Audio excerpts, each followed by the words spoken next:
The story begins with a girl named Lily gently waking up our protagonist Xenos, and while he's still rubbing the sleep out of his eyes, she's already in the kitchen brewing tea like it's their morning routine.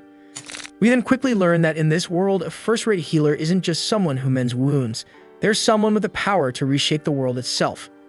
In the kingdom of Herzith, healers play a key role in the country's rise, their influence so great that they helped write the very history of the nation. Healers are deeply respected, having earned their status through decades of advancing the kingdom's reach. Most of them gather at the Royal Medical Institute to study, master complex healing magic, and earn their licenses before officially beginning their careers. But not all of them follow the traditional path. Somewhere in this kingdom, there's one healer who has no degree, no formal training, and no license, and that's Xenos. We then jump to a scene where Xenos is finishing up with a patient. After the treatment, the man pays and thanks him sincerely.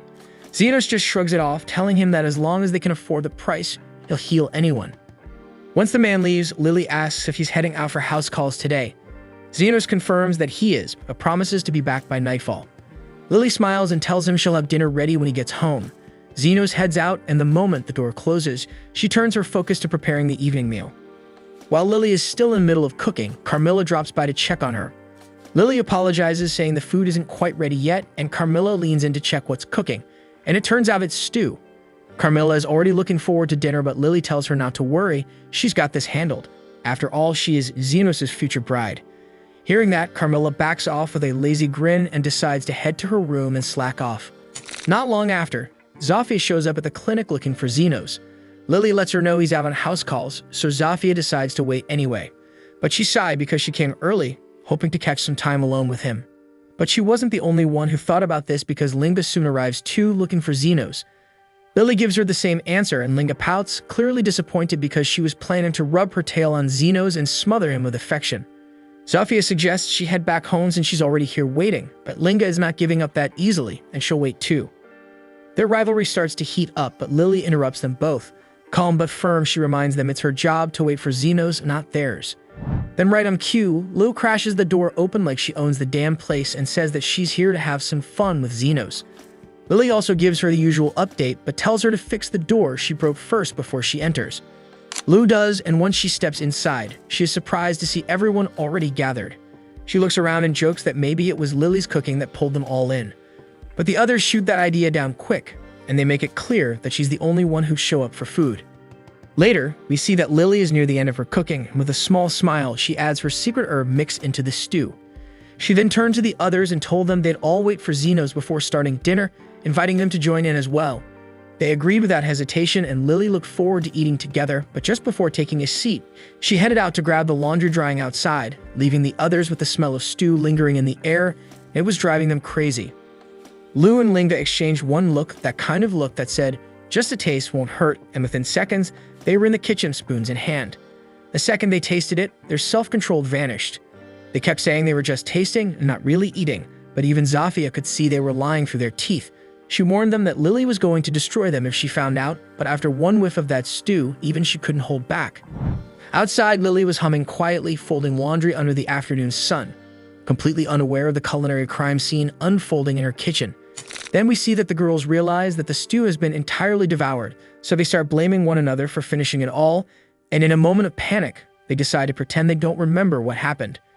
Realizing that denial won't solve the problem, they agree to make another meal instead. Zafia suggests they start fresh by adding new ingredients to the pot, but right then, Lily walks in and catches them mid-whisper, hovering around the pot like a bunch of thieves. Cut to the dinner table, and the girls sat there stiff as statues. Lily didn't yell. She didn't have to. Her glare did all the talking. When she calmly asked what happened, they crumbled fast. One blamed the smell, another said her hands moved on their own, and they all started bickering again. Seeing this shit show, Lily grows upset and warns them that if they continue to bicker, Xenos will be furious. She laments that she wanted to enjoy a meal with Xenos and the rest of them in peace, and the girls quickly apologize, promising to help her with the cooking. But Lily then reveals that she prepared only enough ingredients for tonight. Just then, Carmilla storms in furious that they consumed all of her stew. Linga immediately apologizes and the others quickly follow suit. Carmilla demands to know how they plan to make amends, half-jokingly suggesting she might have to devour their souls in retribution. Lily intervenes, insisting that they bring her the missing ingredients, and the group hastily agrees, dispersing to gather them. After that whole mess, Lily realizes with a sigh that she's also just used the last of her secret ingredient. Carmilla, still lingering nearby, raises a brow and asks if she's not mad at the others for eating everything. Lily shrugs it off, saying she's not that angry, and Carmilla just stares at her like she's some kind of saint. Carmilla even adds that if they had devoured not just her stew but also her wine, she might have cursed them. Lily just laughs nervously, not entirely sure if Carmilla's joking, but then her mind wanders if she'll even be able to cook dinner again before Xenos returns. Meanwhile, over in town, Xenos is walking through the streets when he spots a demi-human girl clutching her stomach in pain. Soon her master appears and reveals that she is his slave. He demands to know where she ran off to, and she explains that she suffered from a stomach ache and went to a clinic for help, but they turned her away because she lacked the money to pay for treatment. Enraged that she prioritized her own comfort over work, her master drags her away like she's a broken tool instead of a person. Xenos keeps watching as the man drags her all the way to a graveyard and literally throws her onto the ground like garbage. He mocks her, says this kind of dirty place suits a demi-human like her, clearly not seeing the spirit is cruelty just awakened. He kicks her in the stomach again, demanding she get up and start digging graves, but she doesn't even have the strength to respond. Still, he ignores her pain and tells her if she wants to eat, she better dig up something valuable. Then he turns around to leave, leaving her lying there in the dirt.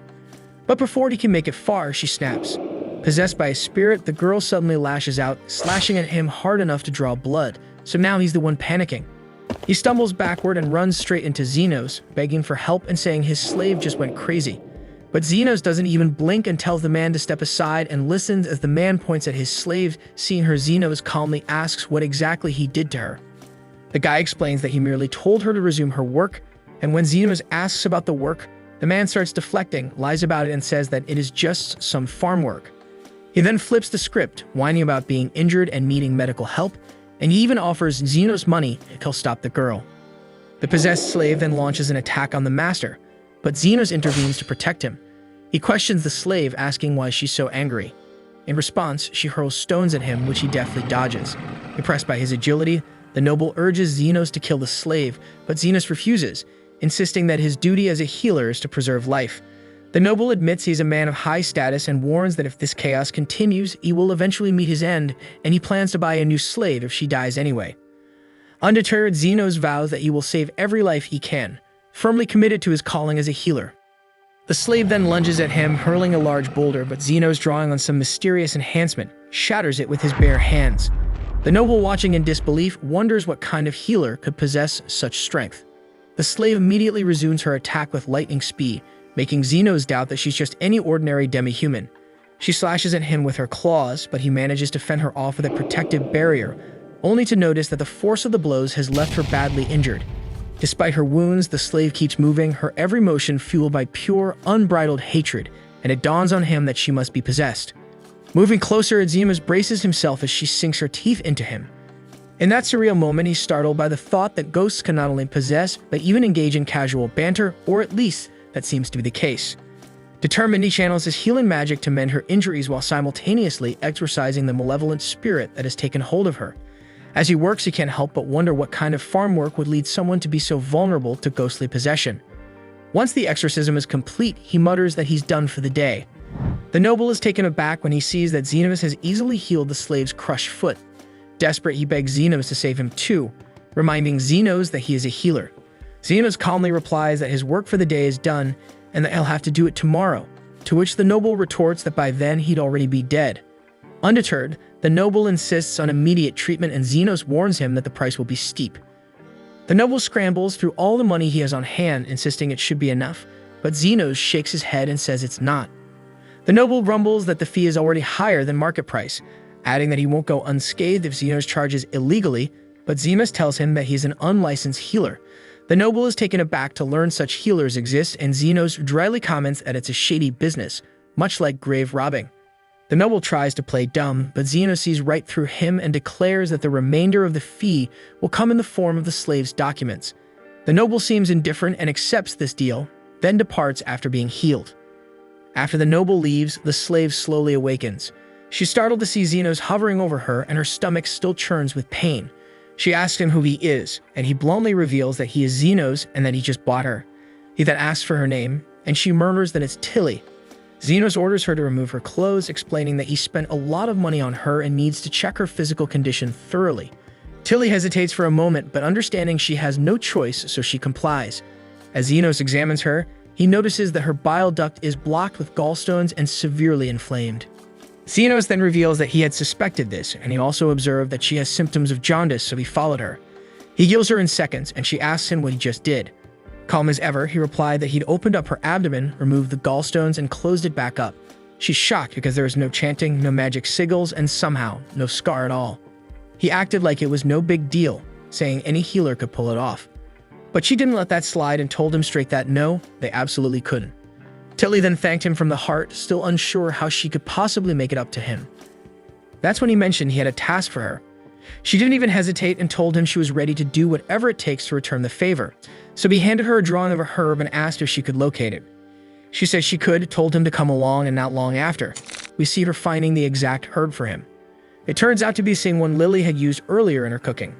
He thanked her for it, but she brushed it off, saying it was easy, and honestly she'd thought he was going to ask for something completely different. Xenos then told her that her part was done, but she didn't feel like it was nearly enough.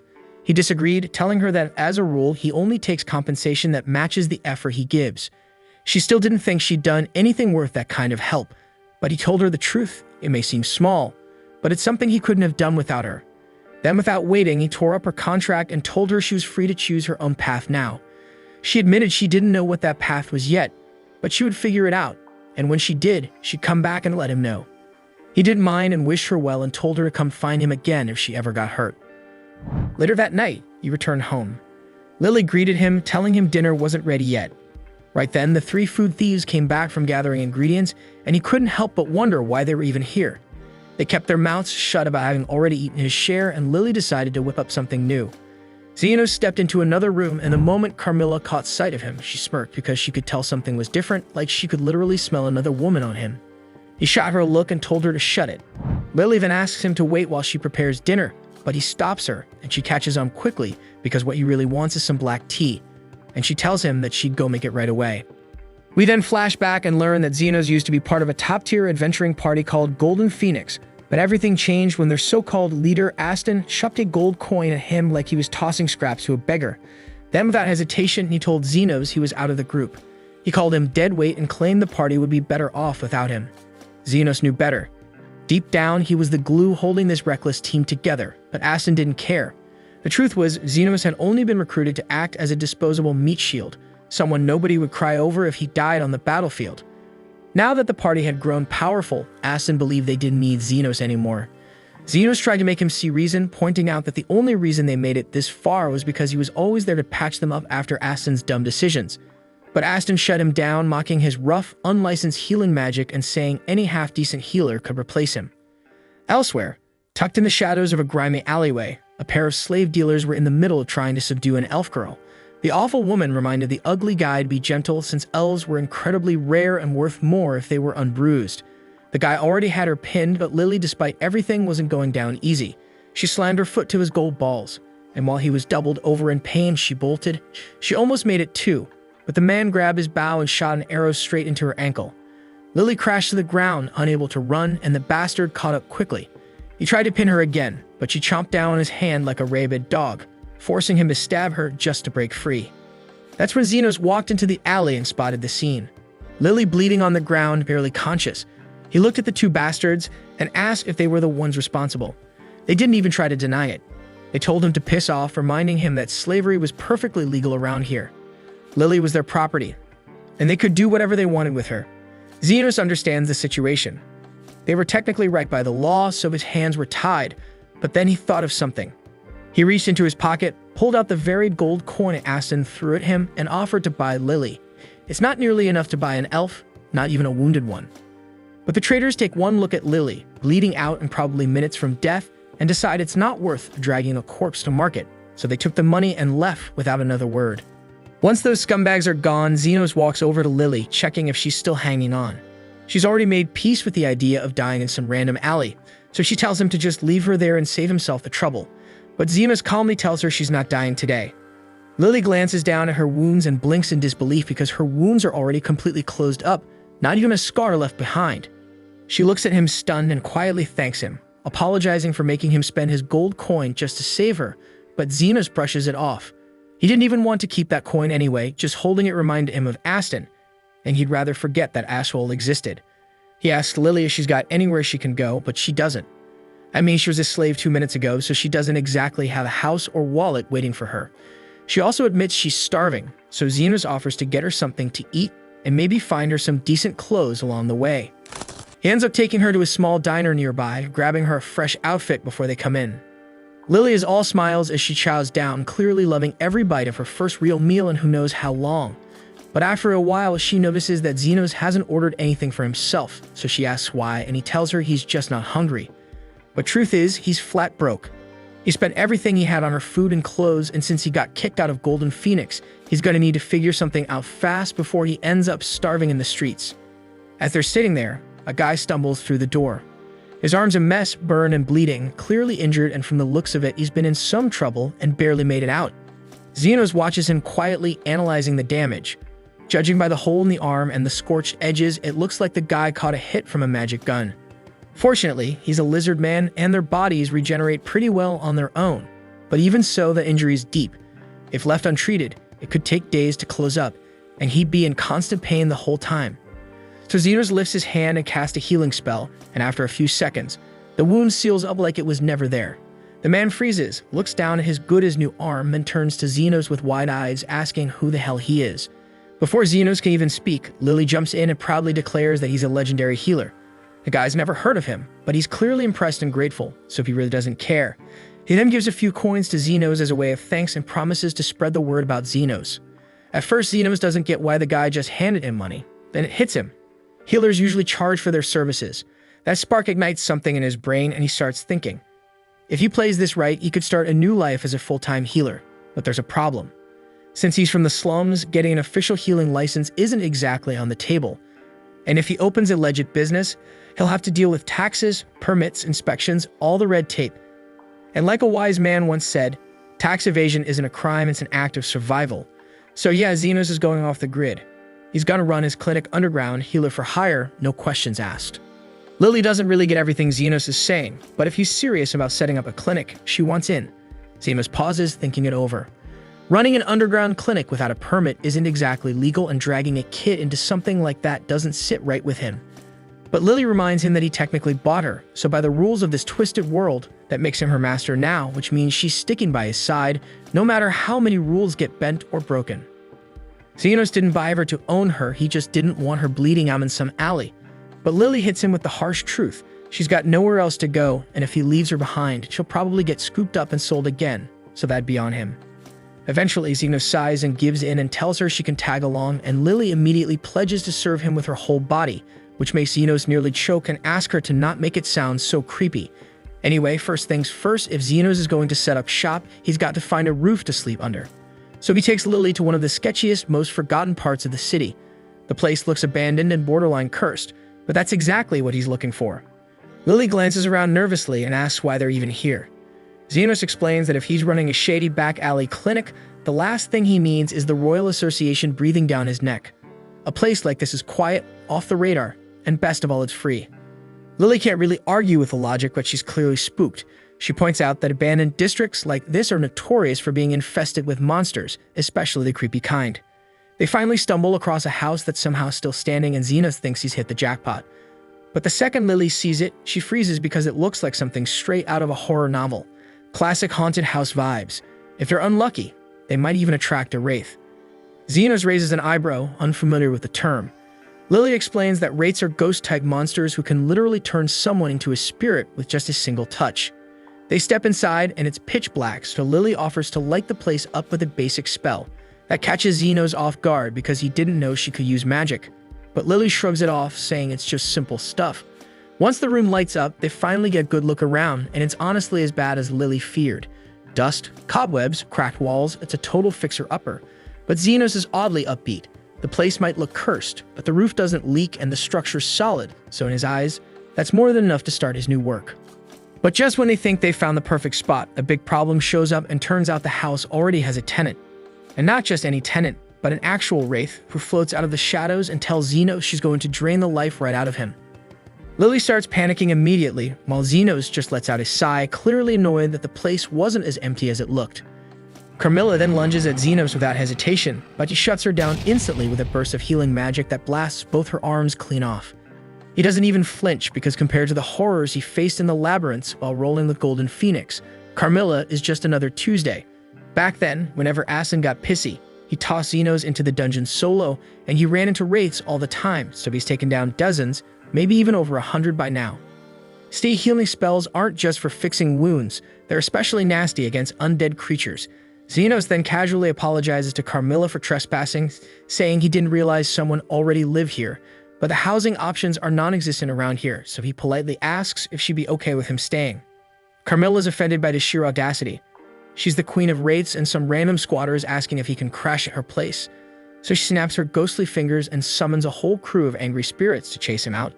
Xenos sighs again, then hits them all with a mass heal spell that erases them like chalk off a blackboard. Now Carmilla's the one panicking. She seriously underestimated this guy, and she's halfway convinced he could just exorcise her out of existence if he wanted to. But Xenos explains that he's not here to fight, he just needs a place to live and treat patients. He offers a compromise. Let him and Lily have the first floor, and they won't bother her upstairs. Carmilla knows she's outmatched, so she agrees to let him and Lily have the first floor, but she claims the second floor as her territory. Xenos is happy with the deal, but Lily is stuck trying to figure out which one of them is more terrifying, Carmilla the Ghost Queen or Xenos the healer who casually obliterates spirits. By the time morning rolls around, Lily's getting restless. With no patients yet, she offers to go outside and spread the word about their new clinic, but Xenos quickly shuts that down. If they start advertising out in the open, the Royal Hospital might catch wind of what they're doing, and that would be bad news. He tells her to be patient, and someone's bound to show up soon. And right on cue, the front door creaks open and their first customer steps inside. Lily jumps up to welcome them, only to realize it's the same guy Xenos patched up the day before. Xenos figured he'd return eventually because anyone getting blasted by a magic gun usually isn't walking the clean and lawful path, and people like that tend to avoid legit hospitals for obvious reasons. The lizard man introduces himself as Zond and says he needs Xenos to check on his sister. Xenos says he'll take a look, so Zofia rolls up her sleeve and shows him a shallow wound on her arm. She says the injury's been acting weird since yesterday, and the moment Xenos inspects it, he realizes she's been hit with some kind of magic-based poison. Zofia asks if there's anything he can do to fix it, but since the wound's been left untreated all night, the tissue in her arm is basically toast. Xenos tells her the safest option is to cut the whole arm off before the poison spreads any further. Zofia is not thrilled to hear that, but she takes it like a champ. She asks how much it'll cost to have the procedure done. Xenos tells her the price is a flat 1 million yen. Zond flicks out the second he hears that, furious that Xenos would charge that much for just chopping an arm off. He's ready to throw down, but Zofia tells him to chill and decides to negotiate instead. She tries to pull rank, asking if Xenos really wants to overcharge someone like her, Zofia the Tornado.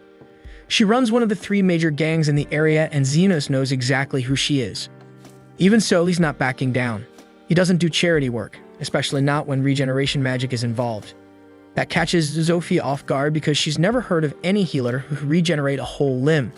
Xenos is just as confused since he assumed limb regeneration was basic stuff. He taught himself healing magic, so he never really figured out what's considered normal. But that's beside the point, and he asks Zofia if she wants to proceed. Zofia gives him the green light, so he has her lie down and gets prepped for the operation. He conjures a magic scalpel, essentially a blade made entirely of condensed energy. Zofia is a little concerned because she's never seen anything like that before, but Xenos reassures her.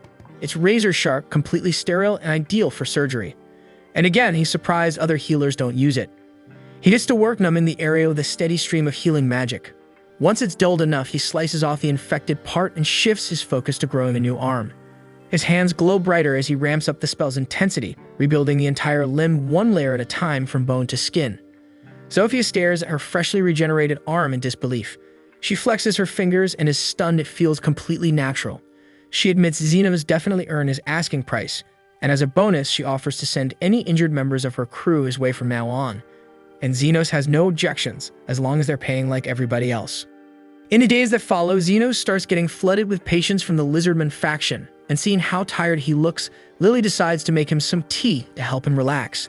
Xenos thanks her for being thoughtful, but he notices that she brought 3 cups instead of 2, so Lily explains that the third one is for Carmilla. Xenos doubts she'd be interested in joining them downstairs, but to his surprise, Carmilla actually has a soft spot for tea. While sipping in relative peace, Lily asked Xenos if he had any clue why the lizardman kept ending up in such rough shape. Based on the injuries he's treated, Xenos figures there's some kind of turf war going on between rival groups. And right on cue, the front door gets kicked in. A pack of werewolves storms into the clinic, and their leader, Linga, wastes no time announcing that she's here to kill Xenos. She's been clashing with the lizardmen for days, but no matter how many of them she wounds, they keep bouncing back. So now she wants to cut off the recovery at the source. Xenos calmly tells her that he doesn't work for any faction and would prefer not to turn his clinic into a battlefield. But Linga doesn't care, and she already gave the command to attack. Her crew rushes in, but thanks to Xenos' defensive magic, nothing they throw at him even leaves a scratch, so it's like their attacks bounced off him like pebbles hitting a brick wall. Realizing she can't hurt him directly, Linga decides to trash the clinic instead, but it's a damn bad move, because this place isn't just Xenos' clinic, it's also Carmilla's house. And if there's one thing Carmilla won't tolerate, it's people messing with her home. The second the werewolves catch sight of Carmilla, every ounce of bravado drains from their face because no one in their right mind wants to fight a wraith, let alone the Queen of Wraiths. Carmilla was seconds away from turning them all into spirit dust, but Xenos stepped in. He asked her to spare them. After all, this was still a clinic, not an execution site. And as long as they cleaned up the damage they caused, he was willing to let it slide. Carmilla gave them a death glare, but eventually agreed and floated back upstairs.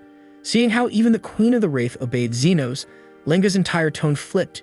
She dropped to her knees, begging for forgiveness, promising to repair the damage and keep her people in check. The very next day, an orc shows up at the door with a message. Lu, the leader of the orc faction, wants to meet with Xenos personally. Thanks for watching. Subscribe to not miss the next part. Xenos figured this was bound to happen sooner or later, considering he'd already dealt with 2 of the slum bosses. Lu was the big shot running things among the orcs and ogres, and she'd made a fortune mining magic stones with her raw strength alone.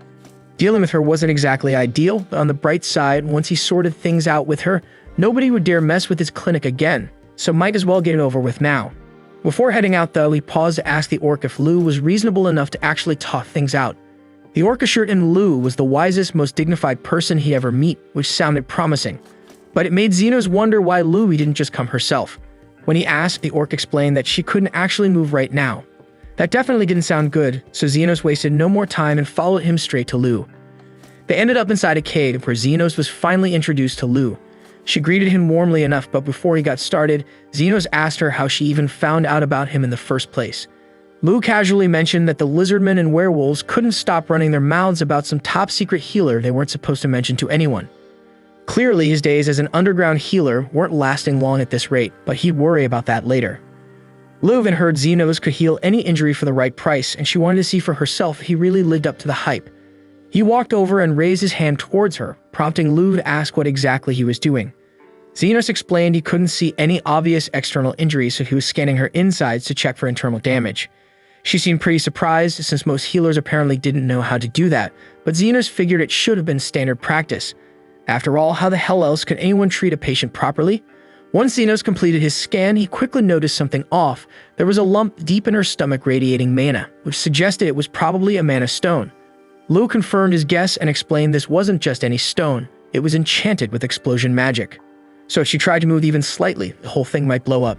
Xenos immediately thought someone must have tried to assassinate her by sneaking it into her food or something, but Lu clarified it wasn't anything sinister like that. In fact, she'd simply gotten really hungry, saw something that looked like a rice ball, and ended up swallowing the freaking stone by accident. She even insisted it was an honest mistake that anyone could have made. Xenos definitely doubted that, but he wasn't too worried either way. After all, mana stones usually found their own way out eventually. Xenos started heading out, but Lu stopped him, saying things weren't that simple. Because when she'd eaten that damn mana stone, she accidentally chewed it up, meaning there wasn't much time left before it blew. Lu had already made peace with dying because of her dumb mistake, but she couldn't bear the thought of her men refusing to abandon her. Xenos then asked what she expected him to do about it, and Lu explained she just wanted him there so she could leave all her wealth to him. Because if she exploded, the empire she built would collapse, and she'd rather have her fortune go to someone decent than let it fall into the wrong hands. Apparently, while researching Xenos, she found out he charged high prices for healing, but never took money for treating kids, which made her convinced he was a genuinely good guy. Lu then tossed him a key, explaining it would give him access to her treasure vault after her death, but Xenos never agreed to let her die in the first place. And considering she hadn't blown up yet, he knew she must have eaten the stone recently enough to save her. Without a second thought, he summoned his magic scalpel and moved right toward her. Lu's men initially panicked and tried stopping him, but before they could intervene, Xenos had already made his move. In just a few seconds, he'd sliced open Lu's stomach, pulled out the explosive mana stone, and healed her wound without a hitch. Everyone was speechless as he calmly showed them the dangerous stone in his hand. But the stone was still primed to explode, so to keep everyone safe, Xenos wrapped his hands tightly around it, containing the blast. The explosion could have easily wiped out the entire cave, but he shielded his hands with defensive magic beforehand, so despite the pain, he was fine. Afterwards, Xenos handed Lu back her key, telling her there was no need to donate her fortune anymore.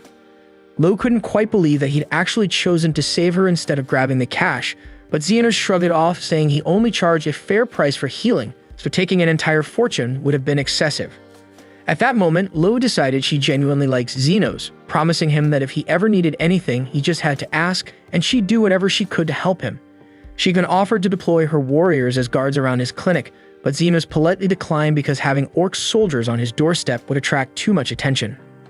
A few days passed and Lily was sitting by the clinic's front desk, sulking because Zofia, Linga, and Lu had been coming by a lot more than usual. Xenos noticed that too because those three had been showing up regularly, but none of them seemed injured. He started wondering why they even bothered visiting, and at first he thought they were probably just bored, but Carmilla quickly corrected him, explaining that those women were clearly in love with him.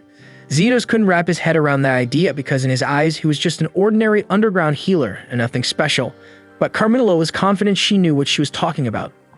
Lily became worried at the idea that one of those girls might start dating Xenos and take all his attention away, but Xenos assured her he'd never date any of them, not to be mean or anything, but he thought they were all kind of crazy weird. Still, Carmilla warned it was only a matter of time before those three started a war to decide who got to claim Xenos. He thought things would never escalate that far, but as fate would have it, the very next day Zofia came into the clinic with a basket of fruit, casually mentioning she planned to declare war on the other factions for reasons she conveniently refused to explain. Right after her, Linga and Lu showed up as well, each bringing their own gifts and also talking about starting a war against the others. Xenos protested loudly, trying to get them to reconsider, but they flat out refused to listen. Carmilla found the entire situation hilarious, joking that many people were about to die due to Xenos' apparent womanizing tendencies. Xenos didn't appreciate the way she put it, but there was no denying he had a major problem on his hands. The deathmatch was already scheduled to begin at noon, and Xenos couldn't just sit back and let them kill each other over something this silly, so he had to take action. After a while at the stadium, Zofia, Linga, and Lu had already gathered their respective armies, fully prepared for an all-out brawl. The atmosphere was tense, and just as the battle was about to kick off, Xenos suddenly appeared, causing everyone to stop and look in his direction. The three girls watched him closely, waiting to see what he'd say, but Xenos surprised everyone by calmly stating he wasn't there to stop them. He acknowledged their long-standing grudges against each other and figured it was better to let them fight it out until they were satisfied instead of trying to force a peace they didn't want. With Xenos' blessing, the girls all agreed they would fight with everything they had, and as an added incentive, whoever survived the fight would get to claim Xenos' virginity. Xenos didn't recall agreeing to that damn part, but before he could object or clarify anything, the battle had already started. Zofia was the first to make a move, lunging forward with her daggers aiming straight for Linga's neck, but Linga quickly dodged the attack, backflipping to safety. In that instant, Lu jumped into action, trying to flatten Zofia with a flying dropkick. But Zofia saw it coming just in time, sidestepping the attack, which resulted in Lu accidentally smashing into some poor background characters instead, as if she were bowling. Zofia and Linga fought again, their weapons locked as they struggled to overpower each other. Just as they were about to land decisive blows, Lu returned to the fray, leaping down from above and nearly crushing both of them beneath her massive attack. Zofia stumbled into the orc section of the stadium, prompting her to fight her way out, and soon everyone else followed suit, turning on each other's factions and triggering complete chaos. The scene quickly became brutal, people slashing, cutting, and throwing punches left and right. Yet, astonishingly, even after 6 relentless hours of battle, not a single combatant had fallen. It was at that moment Zofia suddenly noticed something strange. The wounds on her arms were healing themselves right before her eyes. Everyone paused, bewildered, until Xenos finally spoke up and explained he was responsible. He told them plainly that he agreed to let them have their little death battle, but he never once said he'd let anyone actually die. After all, they were still his patients, and he wasn't going to let any shit happen to them. Zofia felt silly for not realizing Xenos' involvement sooner, but none of them had ever imagined a healer could heal so many people simultaneously, let alone continuously over 6 hours straight. The girls finally understood the point Xenos had been trying to make. Their fight would literally never end as long as he was there to keep healing them. If they couldn't find a way to get along, they'd be stuck in an endless cycle of pointless conflict, and just to be clear, he reminded them he planned on billing each of them for every hour he'd spent healing. Realizing how foolish they had been, the three girls finally agreed to set their differences aside. So they promised to maintain peace among their factions, but as far as fighting over Xenos went, they were still determined. Only this time, they agreed they'd compete peacefully without any damn bloodshed. Meanwhile, Lily approached Xenos, curious as to why the hell he'd gone through all the trouble of intervening in the battle. Xenos paused for a moment, remembering something his old teacher once told him. A healer who could only mend wounds was third-rate. A second-rate healer could restore the entire body, but a first-rate healer was someone who could make the world a better place. Xenos admitted he wasn't sure if he had it in him to be a first-rate healer, but that didn't mean he wouldn't try.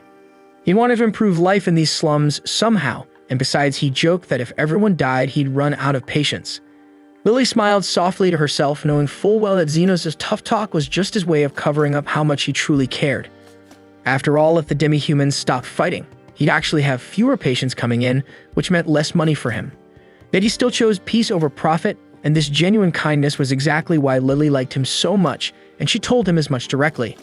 Of course, her words went straight over Xenos' head, leaving him slightly confused. In any case, it was getting late, and Xenos decided it was time to go collect payment and head back home. Lily was a bit taken aback. She had thought Xenos was joking earlier when he said he charged them for all the healing during their battle, but apparently he was completely serious. Healing an entire stadium full of people was exhausting work, and there was no way he'd let something like that slide without compensation. At the same time, over in the capital, the commander of the Royal Knights was meeting privately with the vice commander Krishna. Noticing the commander's troubled expression, Krishna asked if something had happened. He explained he'd heard a strange rumor. Apparently the long-standing war among the demi-human factions in the slums had abruptly come to an end. Krishna found this difficult to believe. Those factions had been locked in a bloody feud for years, so it seemed impossible they'd suddenly decided to play nice. The commander agreed it sounded unlikely, but if true, this was potentially a serious problem. The kingdom had been stable for centuries precisely because the impoverished, disenfranchised people were always too busy fighting among themselves to cause trouble for the nobility. So if these factions found peace and united, they could demand changes, perhaps even outrageous stuff like rights, equality, and maybe even free healthcare. And that shit would be a big problem. Rumor had it that a single individual was responsible for mediating peace between these factions. Determined to eliminate this threat, the commander tasked Krishna with dealing with him. Krishna accepted the assignment without hesitation, promising she would track down this troublemaker and arrest him for the crime of disturbing the war by bringing the damn peace. Meanwhile, back at Xenos' clinic, Xenos sneezed suddenly, which made everyone around him worry that he might have caught a cold. Linga immediately offered her fluffy tail as a blanket, while Lou enthusiastically invited him to warm up by burying his face between her legendary black cushion. And that shit makes Lily so devastated because she didn't have either of them. Xenos then insisted it was nothing more than a regular sneeze, reminding them all that he still needed to heal Zofia, so they should probably quiet down until he finished his work. After carefully healing Zofia's injured arm, Xenos asked her how the hell exactly she'd managed to hurt herself, since it had been a long time since he'd needed to patch her up. Zofia admitted she'd gotten hurt on the job last night. Her usual work involved stealing from corrupt nobles and redistributing the wealth to the poor like the legendary Robin Hood, but this time she was caught sneaking into the wrong aristocrat's home. She had encountered Krishna, the vice commander of the Royal Knights, a ruthless woman known for shooting first and asking questions later, typically with her magic fire guns. Hearing this, Carmilla began to worry that catching Krishna's attention might spell trouble for Xenos. But Xenos wasn't particularly concerned. After all, he figured there was no reason for someone as high-ranking as Krishna to care about a low-profile, underground healer like himself. Elsewhere in the slums, Krishna was already prowling around, gathering information on Xenos. She noticed the demi-humans coexisting peacefully, which made her suspicious, so she approached a lizard man and asked bluntly who was responsible for ending the demi-human war. The lizard man didn't recognize Krishna, but he was fully aware Xenos wanted to keep his identity hidden, so he refused to say anything and tries to walk away, but Krishna wasn't having it and drew her gun, threatening to shoot his precious stick if he didn't talk. However, the lizardman didn't budge. He was ready to take a bullet if it meant protecting Xenos. Just then, Zofia and her brother happened to pass by. Seeing them approach, Krishna realized she wasn't prepared to deal with Zofia right then, so she quickly slipped away into the abandoned section of the city. Wandering aimlessly, she stumbled upon Xeno's clinic by sheer luck and decided to go inside to ask for directions back to the main city. Xenos kindly offered to show her the way, but right as he was about to help her out, Lily walked into the room with some tea. The moment Krishna caught sight of Lily's elf ears, her expression darkened instantly, and without warning, she drew her magic fire gun and fired a blast directly at Xeno's head. Lily finds it unbelievable that Krishna would suddenly shoot Xenos in the head like that, but Krishna insists that she had a completely valid reason for doing it. Aside from her primary mission, she was also tasked with investigating a series of recent kidnappings in the region. And seeing that Xenos was a human and Lily was an elf, she immediately jumped to the conclusion that Xenos must have been the kidnapper, so her first instinct was to blast him. Krishna's logic has numerous flaws, so Lily quickly clarifies that Xenos essentially adopted her and she's staying here willingly. Krishna soon realizes she may have rushed to judgment, and upon further consideration, it would indeed be strange for a kidnapping victim to appear as cheerful as Lily. Fortunately, the bullets she used were non-lethal, so she assumes she didn't kill Xenos, though she suspects he might have been knocked unconscious by the impact. Yet to her astonishment, Xenos seems completely unharmed. She apologizes for hastily shooting him due to her mistaken assumption, yet she remains curious as to how he survived without a injury. He explains that he simply used defensive magic to block the bullet before it reached him, but Krishna doubts this, stating that ordinary defensive magic should never be capable of blocking her bullets. As far as Xenos is aware, his defensive spells should be perfectly ordinary, so he doesn't quite understand her point. However, throughout her career as the Vice Commander of the Royal Knights, she has witnessed numerous types of defensive magic, and she immediately recognizes that Xenos' shield matches that of a Grand Sorcerer. The moment Krishna mentions her position as Vice Commander of the Royal Knights, Xenos and Lily instantly become uneasy, realizing that her presence could cause significant trouble for them. Krishna, however, evidently has something specific she wishes to request from Xenos. Hoping to avoid further confrontation, Xenos agrees to speak with her, but simultaneously sends a discreet warning to all his clients, urging them not to visit while Krishna is present. They all sit down together, and Krishna explains to Xenos that she's currently undertaking a covert mission and would like his cooperation. Xenos insists that he doesn't wish to become involved, but Krishna argues that it's the duty of every citizen to cooperate with the orders of knights. Given Krishna's unpredictable nature, Xenos figured refusing could end with another bullet to the face, so he reluctantly decides to go along with her request. Krishna then informs him that her mission is to locate a specific man and arrest him immediately upon identification. She has neither a name nor description, but the person she's after is the mediator responsible for ending the conflict between the various factions. Xenos chokes on his tea once he figures out that the individual Krishna is attempting to capture is actually him, but he remains calm and inquires why she's pursuing the mediator. Krishna clarifies that the Knight's orders absolutely can't disregard someone who possesses the ability to create peace among the factions, but when she resorted to aggressively questioning one of the locals, he refused to give her any damn information despite her threats. From Krishna's perspective, if the residents of the slums won't betray the mediator, it must imply he's a sinister mastermind who needs to be stopped. Xenos attempts to reason with her, suggesting it's entirely possible that this mediator is deliberately keeping a low profile, so if she simply leaves and abandons her search, he likely won't cause any issues. Krishna then asks Xenos if he personally knows who the mediator might be, so he quickly makes up an excuse, saying he's merely speaking intuitively. Regardless, Krishna insists that she can't just ignore the mediator since she received explicit orders from her commander, and anyone capable of ending the conflict between the factions represents too significant a risk to ignore. Lily intervenes and tells Krishna there's no need to worry about the mediator destabilizing the country, because his only interest is earning money through honest labor. But judging by the way Lily is describing the mediator, it sounds as if she knows him personally. Lily immediately panics and quickly assures Krishna that she doesn't know the mediator either, causing Krishna to grow somewhat suspicious, but she decides to let it slide for the moment. As it's getting late, Xenos uses this as an opportunity to encourage Krishna to leave, but while he's escorting her out, she notices the bed placed in the corner.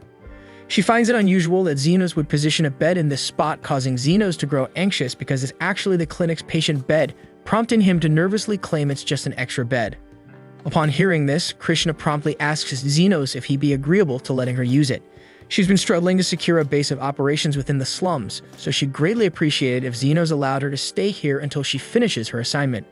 Of course, she's more than willing to compensate him for the lodging. Xenos can't really decline without raising Krishna's suspicions, so he reluctantly agrees, and Carmilla finds the whole scenario amusing.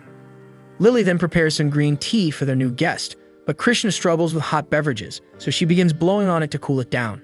Lily remains envious that yet another woman has appeared, vying for Xenos' attention away from her. So to prove her dominance, she sits directly on Xenos' lap and asks him to stroke her head like usual. Xenos complies with Lily's request, but he's slightly puzzled by her sudden demand, prompting Carmilla to approach and inform him that Lily is feeling jealous. Xenos is caught off guard because Carmilla suddenly whispered into his ear while she was invisible, but she's just really intrigued by all the drama going on. Lily is determined not to let Krishna take away Xenos' attention, so she becomes even more affectionate with him than usual, asserting her dominance.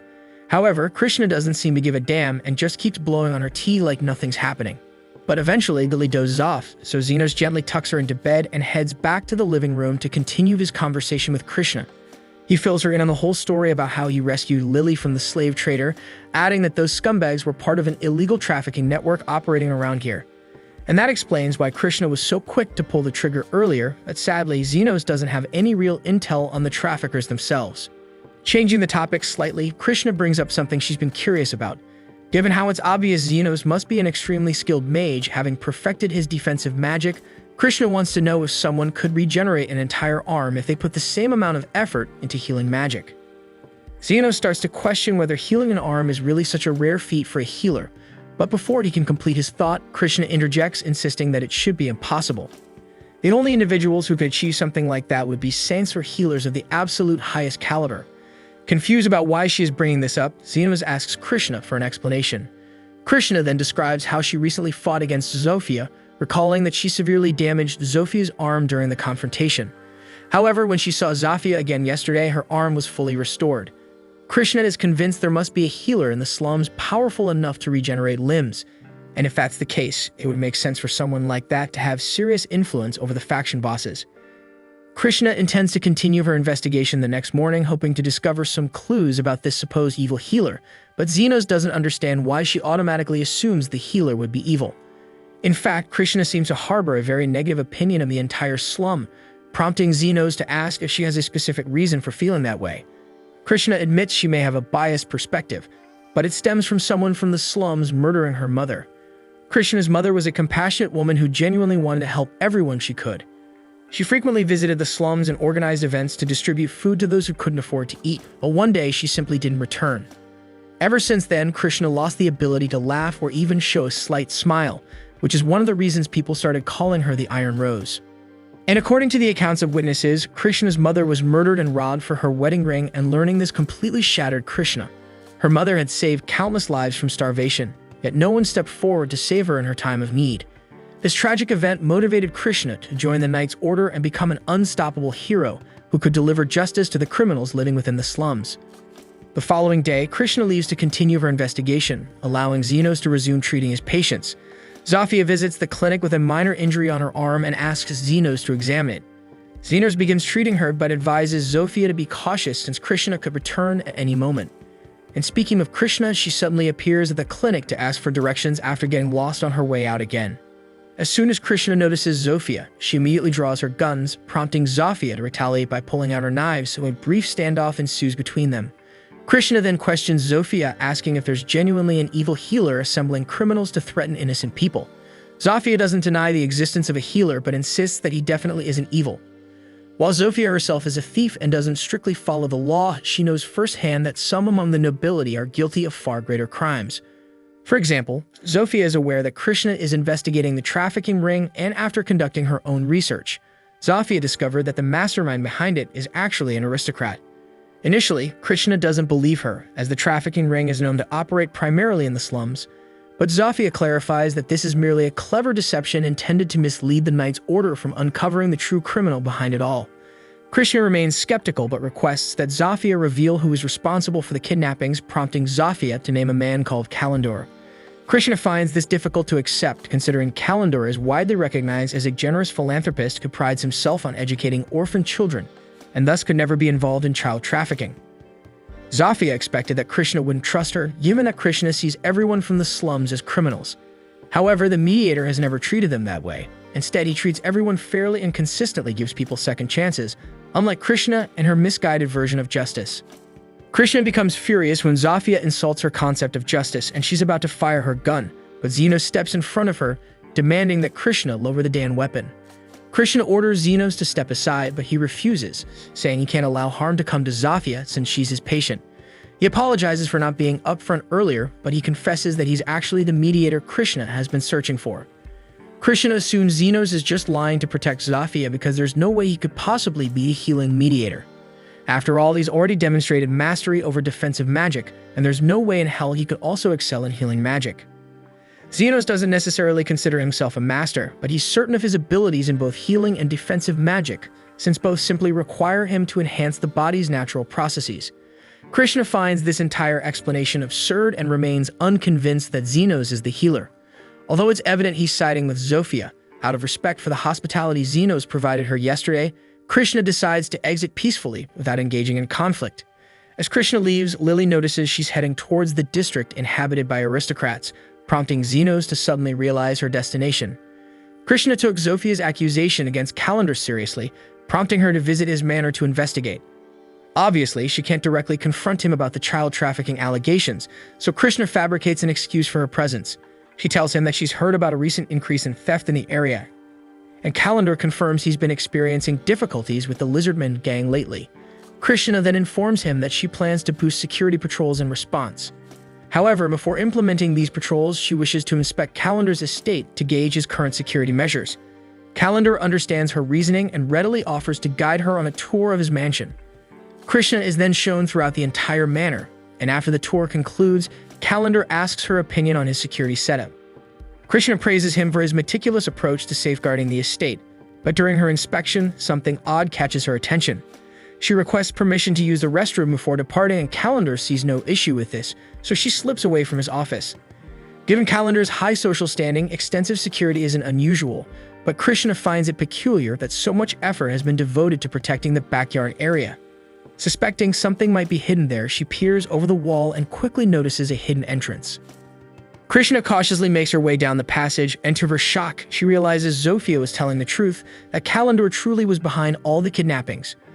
But before Krishna has the chance to aid the captured children, Calendar sneaks up behind her, grabs the guns she left upstairs, and blows off her arm. He laughs at how effortlessly he managed to defeat a knight, taunting her for poking her nose where it didn't belong. Now he simply needs to finish her off and resume his trafficking business. But just as he's about to make his next move, Zafia and Xenos arrive.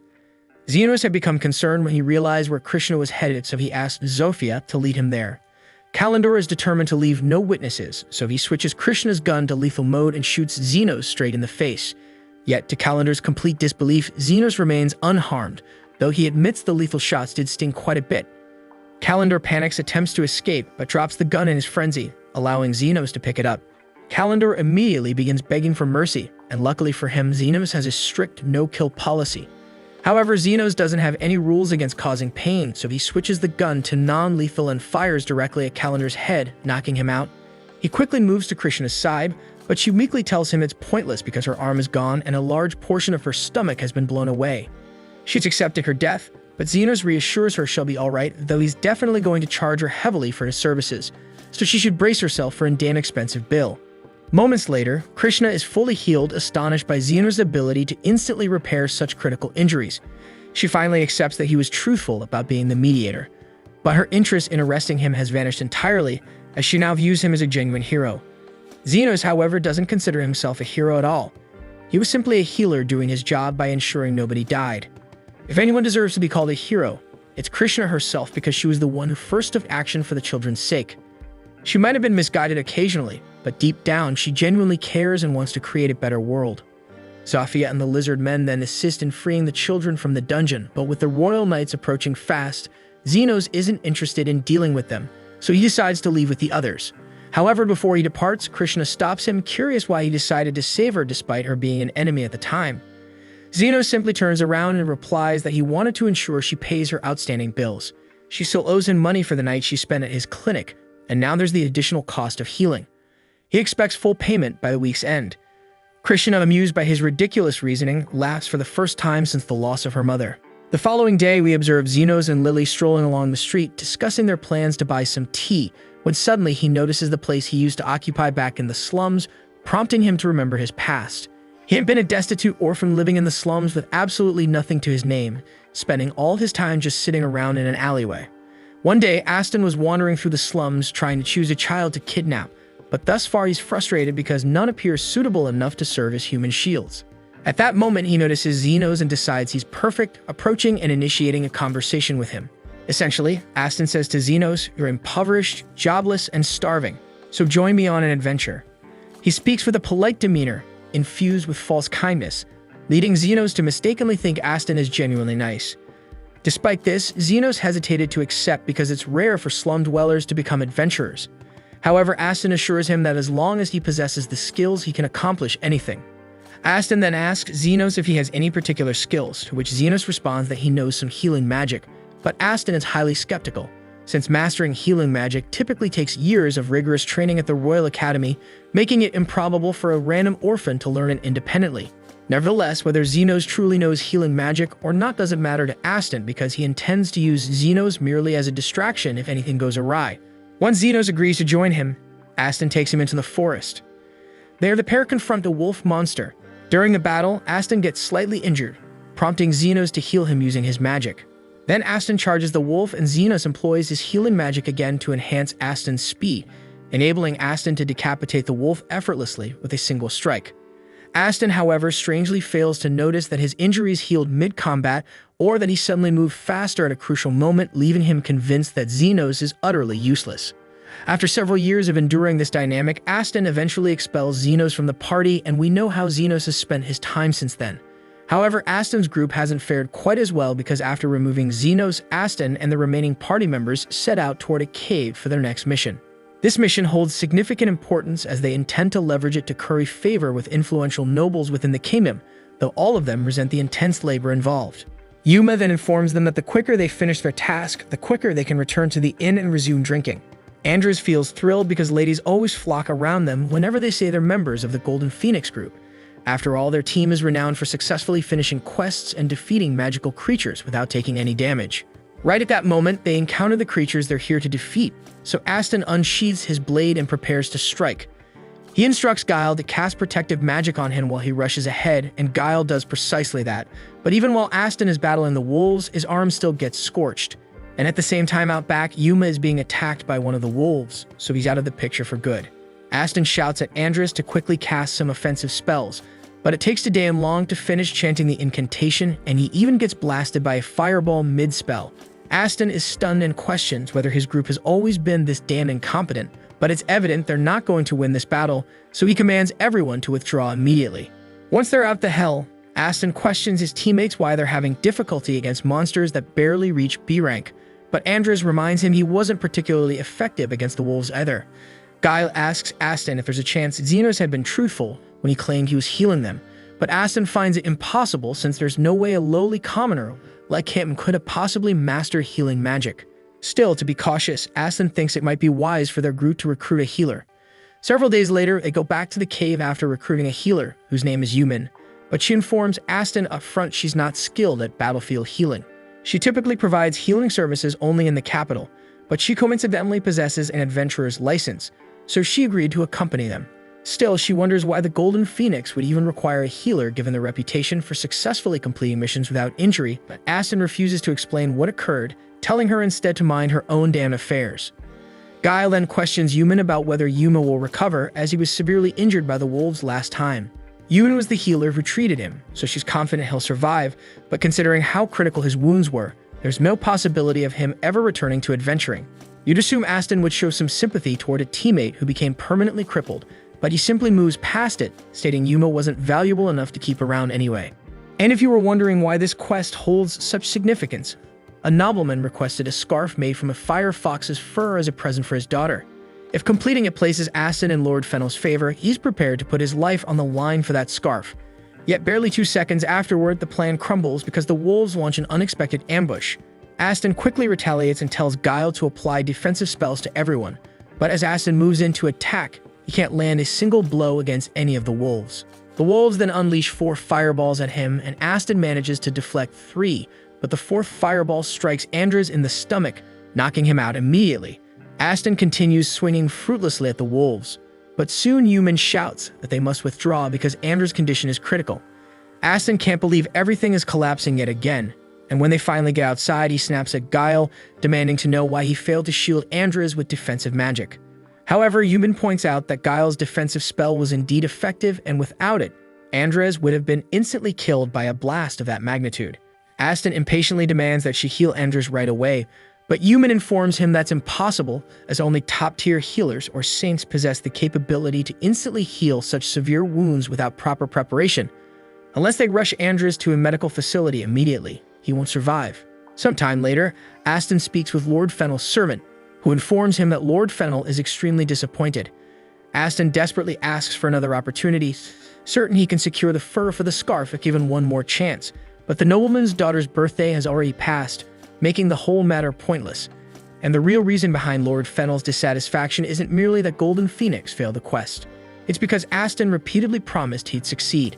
Had Aston simply informed Lord Fennel earlier that the mission couldn't be accomplished for any reason, the Lord would have understood and chosen a different gift for his daughter. But that's not what Aston did, so for a brief moment, Aston tries shifting the entire blame for this disaster onto Xenos.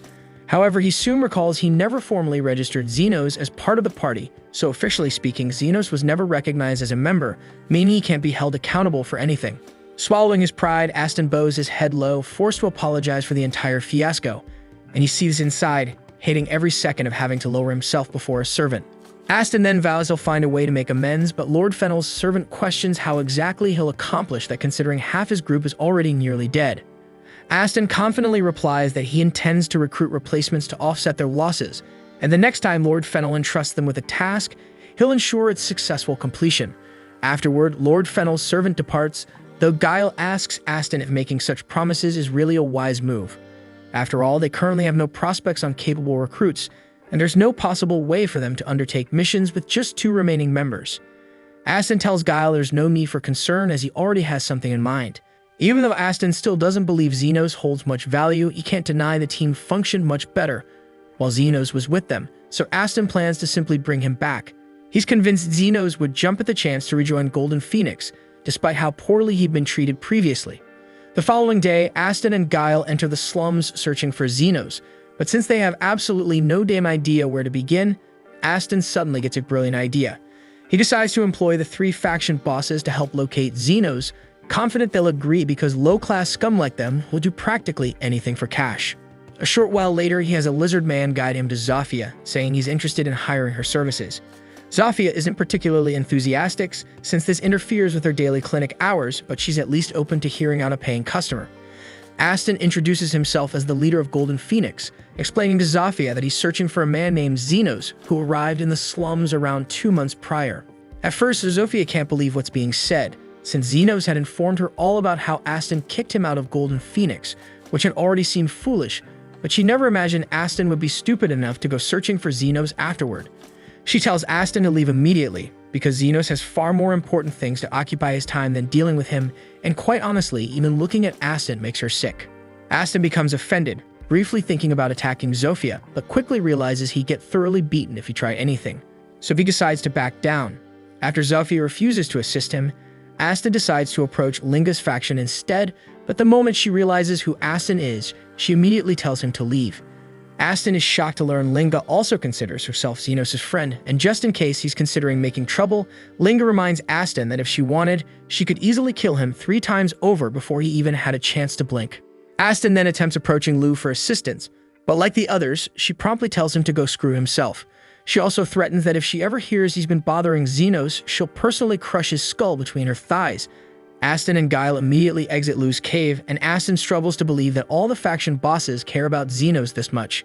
He tries convincing himself they must be referring to some other individual named Xenos, because there's absolutely no chance the Xenos he remembers could have such influence in this place. Speaking of Xenos, Guile coincidentally spots him walking along the street with Lily. Lily and Xenos just completed their shopping errands for the day and were preparing to return home when Aston suddenly calls out to Xenos. Xenos is startled to encounter Aston and Guile again, but he's not exactly thrilled to see them, so he begins walking away. Aston stops him and loudly announces that he specifically came here to welcome Xenos back into Golden Phoenix, but before Aston can even finish his damn sentence, Xenos flatly rejects his ass. Aston can't believe this rejection since he was sure Xenos would jump at the chance to return to their party, but Xenos begins listing every bit of mistreatment he endured under Aston. including the terrible conditions and insulting pay. There's literally zero incentive for Xenos to rejoin Golden Phoenix, but if Aston is truly desperate, Xenos suggests he could tag along for a few missions, provided he's available. However, Xenos refuses to continue working merely for recognition, so Aston would need to offer him fair payment this time.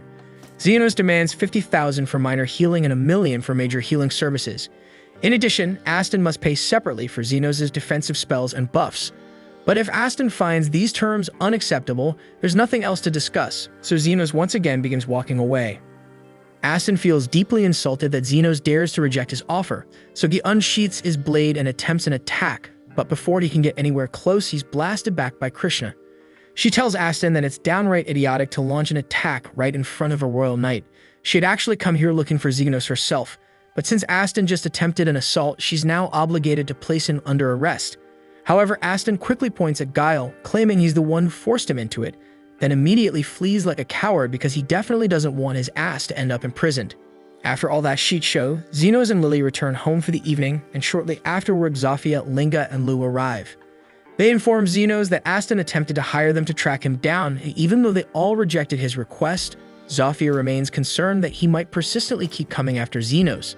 If Aston decides to approach the unlawful underground guild, he might even manage to hire an assassin to go after Xenos purely out of resentment. However, hiring assassins typically requires substantial funds, and considering Aston was desperate enough to seek out Xenos personally rather than recruit additional party members, he's most likely broke. Despite this, Zofia is still uneasy, as she's heard unsettling rumors about a mysterious figure known as the Guide from the Underground Guild, who accepts assignments for free under specific circumstances.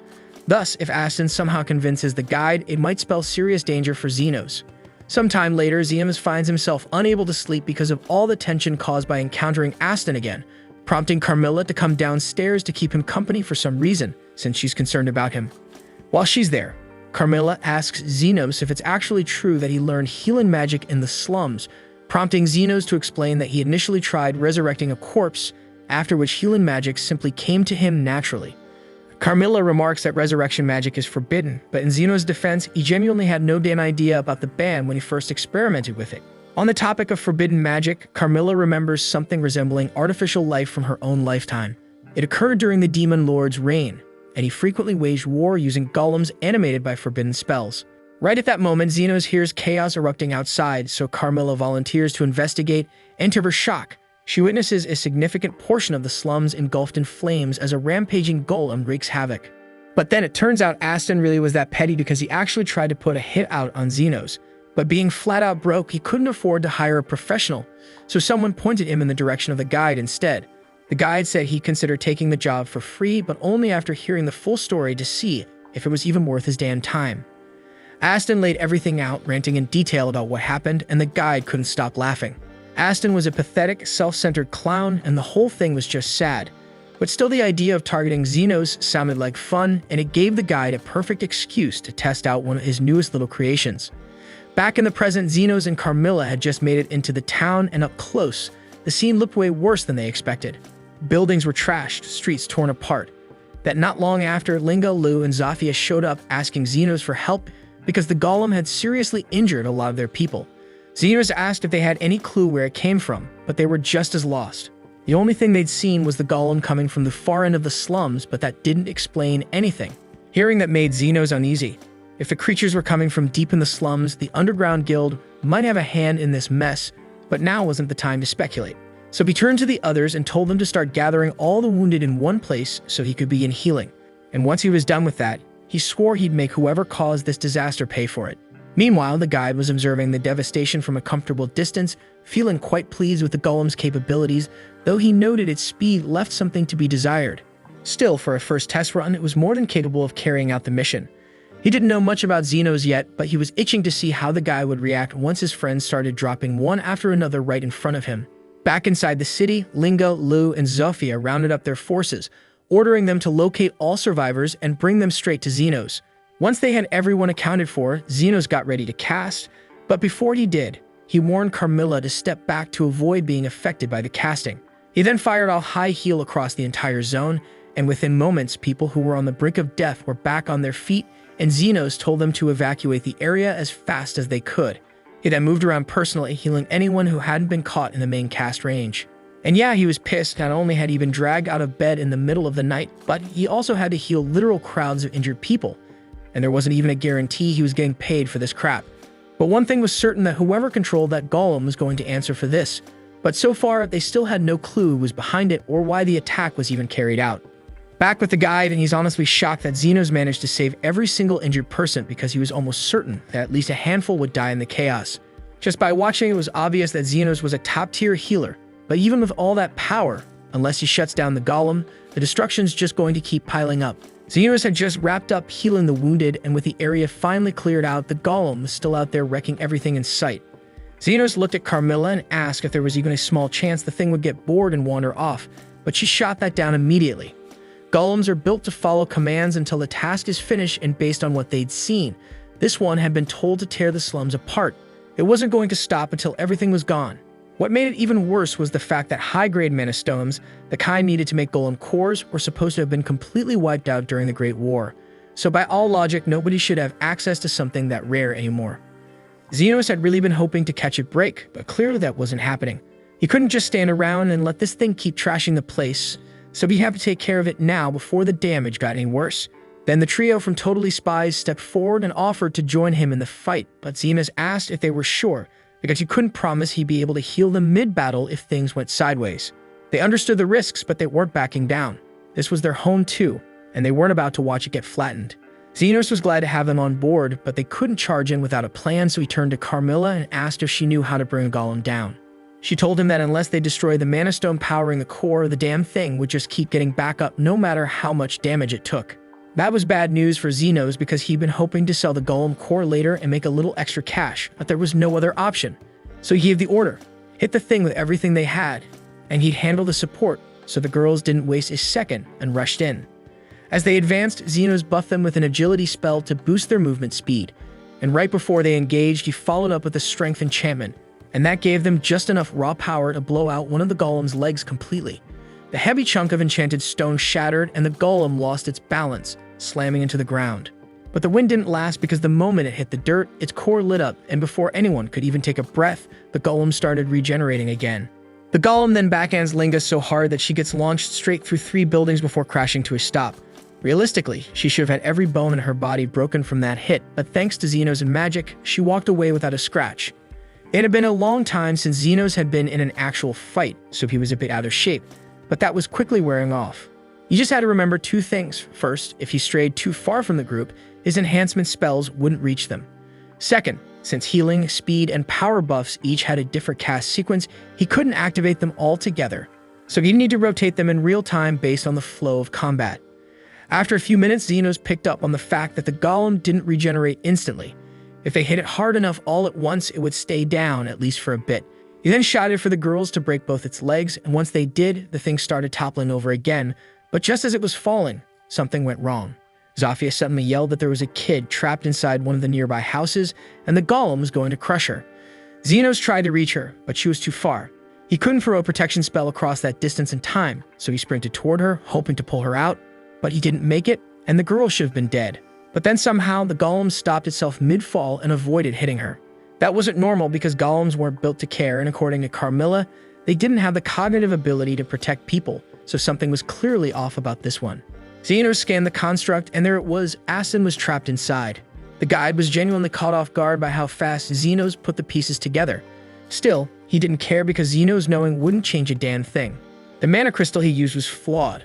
It couldn't make a standard golem on its own, so he used a human as the core instead, and Aston had been the perfect lab rat. The guide lured him in, planted the crystal in his chest, and used him to generate a functioning golem core. And from that point on, Aston and the golem became permanently fused. Now the guide was watching closely, curious to see how Xenos would react. After saving all those lives, would he really be able to kill someone? Xenos took a long breath, then calmly told the others to clear the battlefield. The girls hesitated because they didn't understand why Xenos wanted them to back off when they were seconds away from finishing the fight, but now that Xenos knew what was truly happening, he realized that this wasn't something they could handle together, and it was something only he could face. Although they didn't grasp the full situation, they trusted Xenos' judgment, and without question, they withdrew from the field, giving him the space he needed. Once the others had cleared the area, Xenos faced Aston and said it was time to end this once and for all. Their whole connection started when Aston picked him up out of the slums, but even back then, it was all self-serving. Still, the moment he saved that little girl, something shifted. Xenos remembered what Guile had once told him. Aston's obsession with wealth and power stemmed from a tragic past. When Aston was a kid, his little sister died because he didn't have enough coins to pay a healer, and since then, he'd been chasing money and control like a man possessed. That girl must have reminded him of his sister, which is probably why he instinctively intervened. It doesn't make up for all the crap Aston's pulled, but it makes Xenos wonder, maybe there's still a sliver of humanity buried in there somewhere. But right now, Aston was out of his damn mind and Xenos didn't have time to figure out if he could be saved, so he pulled out his scalpel. Aston then tried to crush him on the spot, but Xenos dodged and morphed the scalpel into a blade, slicing clean through both of Aston's arms. He then leaped into the air and tore open the golem's chest, exposing Aston's real body. He hated doing this, but he had to make sure Aston couldn't cause any more chaos, so he slashed him across the torso. The guide watched in silence, genuinely surprised that Xenos had gone through with it so decisively. But then again, based on what he'd heard, Aston had treated Xenos like crap for years, so maybe this was personal or even revenge. But that wasn't it, because what Xenos was actually doing was way more precise. He was targeting only the parts of Aston that were fused to the mana core. He was surgically severing them, not killing. And once those parts were cut, Xenos moved in and started healing Aston's body. The guide was stunned because pulling off something like this took ridiculous precision and focus. And the guy had just healed a whole damn city not 10 minutes ago. Xenos himself didn't even care that much if Aston lived or died. He wouldn't lose sleep either way.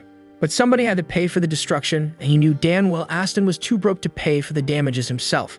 So he refused to let him die, not until he spilled the name of the person who created the golem. And even if Aston was a piece of shit, Xenos couldn't ignore the fact that if he hadn't received that severance coin, he never would have been able to save Lily, and his clinic wouldn't exist today. And more importantly, Xenos had made an oath to save as many lives as he could, and that oath extended even to Aston. Xenos then raised his blade one last time and brought it down on the mana crystal, shattering it completely and freeing Aston from the golem once and for all. Things finally calmed down after all the chaos, and once Aston came to, the full weight of everything hit him. For the first time, he really understood how insane Xenos' abilities were. While trapped inside the golem, Aston had stayed partially conscious just enough to witness Xenos coordinating the leaders mid-fight like some kind of battlefield tactician. That's when it hit him. Xenos must have been doing the same damn thing back when he was part of Aston's old party. Getting turned into a puppet and used like trash made Aston realize just how much of an asshole he'd been all along. He knew no apology in the world could erase the crap he pulled, but still he had to try. Xenos, however, wasn't having it. He couldn't stand watching Aston stutter out half-baked regrets. He told him to lift his head, not because he forgave him, but because he wanted to land one clean hit before heading home. He'd been dying to clock Aston in the face for years now, and knocking out a half-conscious guy just wouldn't have felt satisfying. But that he was awake, though there was nothing stopping him. So Xenos quietly cast a 10 strength buff, stepped forward slowly like a man walking toward destiny, and unleashed the most cathartic punch of his entire life. Aston went down cold, and a few hours later, Aston woke up with a pounding headache and Krishna standing over him. She calmly informed him that she'd already bumped into Xenos earlier, so she had a pretty good idea of how everything went down. Then she added that he was damn lucky no one died or he'd be staring down murder charges right now. That said, she was still placing him under arrest for a whole list of things. Property damage, assault, and somehow, public indecency because apparently Xenos' punch had knocked every last piece of clothing clean off his body. And she also mentioned that Xenos left a few parting words for him. The first message: Xenos had taken Aston's sword while he was unconscious. It was a well-crafted blade, and selling it should be enough to cover all the damages he caused. Then Krishna told him there was one more message and instructed Aston to look at his hand. And when he opened it, he saw a single gold coin. Xenos' idea of severance pay, so that was it. And with that coin, Xenos never wanted to see or hear from him ever again. Aston sat there, eyes to the ground, feeling completely gutted. He knew damn well he deserved it, but now he really had nothing left. Then we see that after everything that went down, Xenos could barely stand. His legs were jelly, and he was clearly running on fumes. The others offered to carry him home, but he insisted they didn't have to. He figured they were just as white as he was. Still, the girls didn't listen. After all the time Xenos had carried them, literally and figuratively, it was their turn to return the favor. Meanwhile, back at the clinic, Carmilla had already filled Lily in on everything that had happened. So when Xenos finally arrived home, Lily greeted him warmly and asked if he'd like a cup of warm tea. Krishna's been doing everything she can to chase down whoever was behind the golem mess, but she's come up short. All she's managed to dig up is a name. Someone called the guide, and apparently the guy's a ghost. She tried following the trail back to where Aston first met him, But by the time she got there, the place was cleaned out like nothing ever happened. Zofia also tried asking around the underground guilds, and from what little she picked up, the guide has only recently started making appearances there. Besides that, nobody has a clue who he is, so interrogating the locals won't get them anywhere. Krishna says she's classifying the guide as a high-priority threat, but judging by how carefully he covered his tracks, she doubts he'll be showing his face again anytime soon. That said, Zofia isn't buying it because people like him don't just vanish unless they've got something massive cooking behind the scenes. And if that's true, they'd better be ready for whatever hell he's planning to unleash next. Krishna tells her to quit jumping to conclusions since they don't have solid evidence that the guy will come back, but Zofia fires right back, pointing out that Krishna was doing the exact same thing a minute ago. Zeno sighs and tells both of them to chill before they start another argument, then asks Krishna why she's sitting way over at the opposite end of the room from everyone else. He was trying to hold a conversation like this is a nightmare. Krishna says that while she appreciates Zofia's help during the Golem incident, she can't be seen casually hanging out with demi-humans like this, not while she's still a royal knight. Xenos can already tell this is about to spiral and he wants none of it, so he shoves the whole group out the door and tells them not to come back today unless they're bleeding. Once everyone's gone, Xenos drops into his seat and tries to unwind, but then Lily shyly walks over and says she's got an idea. She knows he must be wiped out after burning so much mana during the Golem fight, and she's just about to suggest going to a hot spring together when suddenly Zofia barges back in and beats her to it, loudly inviting Xenos to join her for a hot spring trip to cool off. Xenos figures it might be a nice way to switch things up from his usual schedule, so he agrees and Zofia leaves with a big grin on her face and Lily is left speechless. Not long after that, Lingba shows up. She glances around quickly to make sure the coast is clear, then leans in and asks Xenos if he wants to go hit up the hot spring with her. Xenos is still very much down for the hot spring idea, but he can't really say yes because Zofia already asked him first. But before he can even explain, Lingba just smiles and says she'll catch him there, then heads out.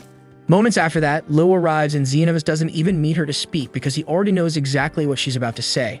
Sure enough, she came to ask him to go to the hot spring too. And when Xenos reacts like he saw it coming, Lo takes it as confirmation and cheerfully says she'll see him there. Then a little while after that, the exact same damn thing happens with Krishna. By this point, Xenos is seriously starting to wonder what the hell is going on and why everyone is suddenly acting like the hot spring is some kind of romantic battlefield. That's when he remembers Lily was about to ask something earlier before the others barged in. But now she just stands there quietly, clearly embarrassed, and Xenos doesn't push it. She doesn't say a word, but it's obvious she was going to invite him too. Meanwhile, Carmilla heard everything from the other room. She's cracking up watching Lily lose her shot after working up all that courage. Xenos, of course, has no clue what she's laughing about. Still, Carmilla figures things are bound to get fun over at the hot spring and she's not about to miss out. It's been a long time since she got to relax at one anyway, so she announces she's coming too. Sometime later, Xenos is finally chilling in the bath when Zofia struts in. He immediately tells her she's in the wrong spot and this is the men's side, but Zofia waves him off and says it's fine. She'll have a fake out of order sign outside, so they shouldn't be interrupted. Zofia came in ready to seduce him, no shame about it. But instead of going full force, she decides to play it casual and strike up some small talk while they sit in the water. She mentions how people keep saying she's different ever since she met Xenos, and he admits it's true, she's way less hostile than she used to be. Still, that doesn't change the fact that she's way too close for comfort right now. Zofia was hoping to catch him off guard and slide right into his arms, but Xenos notices, so she gets impatient and tries to wriggle her way in. Just then, Linga barges in and calls her out for jumping the line, accusing her of sneaking in just to get alone time with Xenos. But let's be real, Linga's here for the same thing. She fakes being lightheaded and starts stumbling towards Xenos like she's about to pass out right into his arms. But Zofia isn't having it and grabs Linga mid-fall, and the two immediately start grappling like a pair of jealous cats. Right in the middle of that chaos, Lu suddenly rises out of the water like some kind of battle spirit and demands to be part of whatever madness is going on. Xenos stares at her and asks what the hell she's doing here and, more importantly, why she's not wearing a towel. Lu casually replies that she's been lurking under the water this whole time, just waiting for the perfect chance to be alone with him, and asks for the lack of clothes. She figures she'd give Xenos a full display of her athletic figure and asks him straight up what he thinks.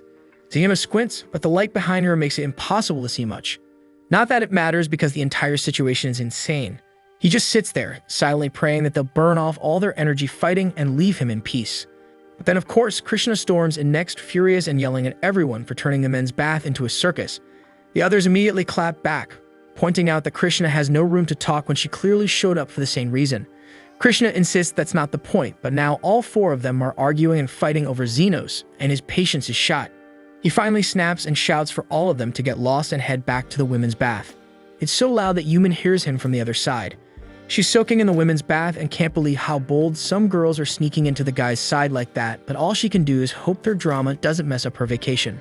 A minute later, the girls come trudging back into the women's bath, all bummed out that Xenos turned them down. But surprisingly, they're not mad at each other. They actually seem to be bonding. Yumin is genuinely taken aback because it's not every day you see a human, a werewolf, an ogre, and a lizard girl all chilling together like old friends. Later that evening, after everyone's had their fill of steam, they all head out to enjoy a big post-bath meal together. Krishna is still trying to act like she's not part of this mess, pretending she's not friends with anyone, but even she can't resist sneaking glances at the fun and laughing under her breath. Not long after, Xenos tucks Lily in for the night and steps out onto the balcony, where Carmilla is waiting. She asks if he's finally starting to enjoy the trip, and Xenos admits the dinner was nice. Well, it was nice until people started getting hammered and fighting over who got to sit in his lap. Carmilla cracks up and tells him to savor the calm while he can because things are bound to get chaotic again soon. Xenos tells her to quit tempting fate and jinxing him, but Carmilla just shrugs because her Wraith's gut feeling rarely misses. That reminds Xenos that he's pretty sure Wraiths can't hang around under the sun for long, so how the hell did Carmilla even get here? She smirks and points at his staff resting against the wall. Apparently, she just possessed that thing and asked Lily to bring it along. Wraiths can only inhabit items they were connected to in life, so Xenos naturally asks what she was doing before she died. But Carmilla still doesn't like opening up about her past. She changes the subject, picks up a bottle, and offers to pour him a drink instead. The next day, a loud blast goes off in the kitchen and Yumin immediately rushes over to see what's going on. One of the innkeepers is sprawled out on the ground. Apparently, he was cooking breakfast when the magic firestones inside the stove erupted and he took the full hit. His arms in rough shape, burned up pretty badly. Yumin steps in right away, saying she's a healer and will do what she can. She manages to stabilize him, even she admits she's nowhere near good enough to fix the damage completely. His arm's likely beyond saving, and she insists he needs to be taken to the nearest royal hospital as fast as possible, though even then he probably won't regain full use of it. Right then, Xenos shows up to check what the fuss is about. Yuna calls out to him, asking for a little assistance moving the injured man to hospital. But from where Xenos is standing, the guy's condition isn't actually that serious. He figures it's not worth the trip to the hospital and casually starts walking away. Before leaving though, as a small gesture of thanks for the hospitality during their stay at the springs, Xenos quietly heals the man, no charge, no fuss, just like that. He walks off with Lily, and from Yumin's point of view, it looks like he completely ignored the man and just dipped without helping. She's about to call him out for it, until she glances down and sees the man's injuries are totally gone. For a split second, she wonders if maybe her own healing did more than she thought, but no, she knows better. Her skill level isn't anywhere near high enough to pull something like that off. Only top-tier magic users, saints, or legendary healers can perform that kind of miracle, and that's when it clicks. Xenos has to be an elite-level healer. She immediately heads back to report this to her superior, and Arnardo's floored to hear there's a healer of that caliber just wandering around unnoticed. If what Yumin says is true, the kingdom would definitely want someone like that working for them. But tracking him down will be tricky, since Yumin barely remembers any details, just that he had black hair. Arnardo shrugs it off at first, figuring that if Xenos healed someone without asking for a single coin, and he's probably a decent guy, so there's no need to worry too much about him. That is, until Yumin casually mentions that Xenos was also wearing a black overcoat, so that changes everything. Arnardo suddenly reconsiders and decides it is worth trying to find this guy after all. Yumin's cool with the idea, but asks how he plans to pull it off, so he takes a moment to think it through. If Xenos has no official registry or license, that must mean he's unregistered and probably working somewhere deep within the slums, which works just fine, because Arnardo already has the perfect plan to smoke him out. Later that afternoon, Zahn barges into Xenos' clinic, dragging a half-conscious Arnardo behind him and frantically asks for help. He doesn't know who this guy is, but he suddenly started coughing up blood and collapsed, so Zahn had brought him straight here. Xenos quickly warns everyone to keep their distance just in case it's contagious, and begins a quick diagnostic scan. What he sees isn't pretty because the man's lungs are wrecked, and it reminds Xenos of the symptoms seen in red lung syndrome, so he tells Lily to back off just to be safe. That disease wiped out tons of people back in the day and it spread fast, but it was supposed to be extinct after the cure was created, so Xenos has no clue how this guy caught it. Suddenly, Arnardo sits up completely alert and casually compliments Xenos on how fast he nailed the diagnosis. He introduces himself as a senior healer from the Royal Hospital, although he admits he's not exactly known for his healing magic skills. Right then, Yumin rushes into the room, panicking and starts scolding Bernardo for doing something as reckless as faking a deadly illness just to meet Xenos. But Bernardo insists he had no other option if he wanted to see him face to face, and besides, the fake illness is starting to seriously suck. He pulls out a vial from his coat and downs the contents, explaining that it's an antidote. He had taken a self-engineered drug earlier that mimicked the symptoms of red lung, knowing it would prompt the locals to bring him straight to Xenos' door, but it's fine now because he's already neutralized the effects. Xenos asks why he even has something like that, and Bernardo says he made it years ago when he was experimenting with red lung strains during the vaccine trials. Hearing this, Xenos immediately realizes that who he's talking to is the doctor responsible for developing the red lung cure, the same one who earned the elite healer title for saving thousands. That aside, Bernardo explains the real reason he wanted to find Xenos was because the way he was described, especially the black coat, because it's reminded him of someone he once knew. He asks where Xenos got it, and Xenos tells him it belonged to his teacher, though he doesn't know where his teacher is now. Moving forward, Bernardo says he's here to offer Xenos a spot working at the Royal Hospital. There's a tricky situation developing, and he could really use someone with Xenos' level of expertise. But then the girls show up, clearly having heard there was some sketchy stranger bothering him, and they're ready to throw hands if needed. Bernardo calmly reassures them that he didn't come here to drag Xenos off against his will. He just wants to extend an offer, plain and simple, and Xenos seems fine with the idea. Zafia gives him a look and asks if he's really going through with it, but Xenos nods and says it's the right move. Now that the Royal Hospital knows about his little underground clinic, it's better to have someone like Bernardo on his side. Plus, when Red Lung was still spreading, Bernardo personally made sure to deliver free doses of the vaccine to the slums, and that act makes him a good person, so Xenos sees him as someone worth trusting. As part of the deal, Xenos heads over to the Royal Hospital alongside Bernardo and Yumin, and he's genuinely stunned by how gigantic the place is. They eventually make it to Bernardo's office, and once Xenos is settled in, Bernardo begins laying out the terms of the job he has in mind for him. There's been a string of disappearances lately, and he wants Xenos to investigate.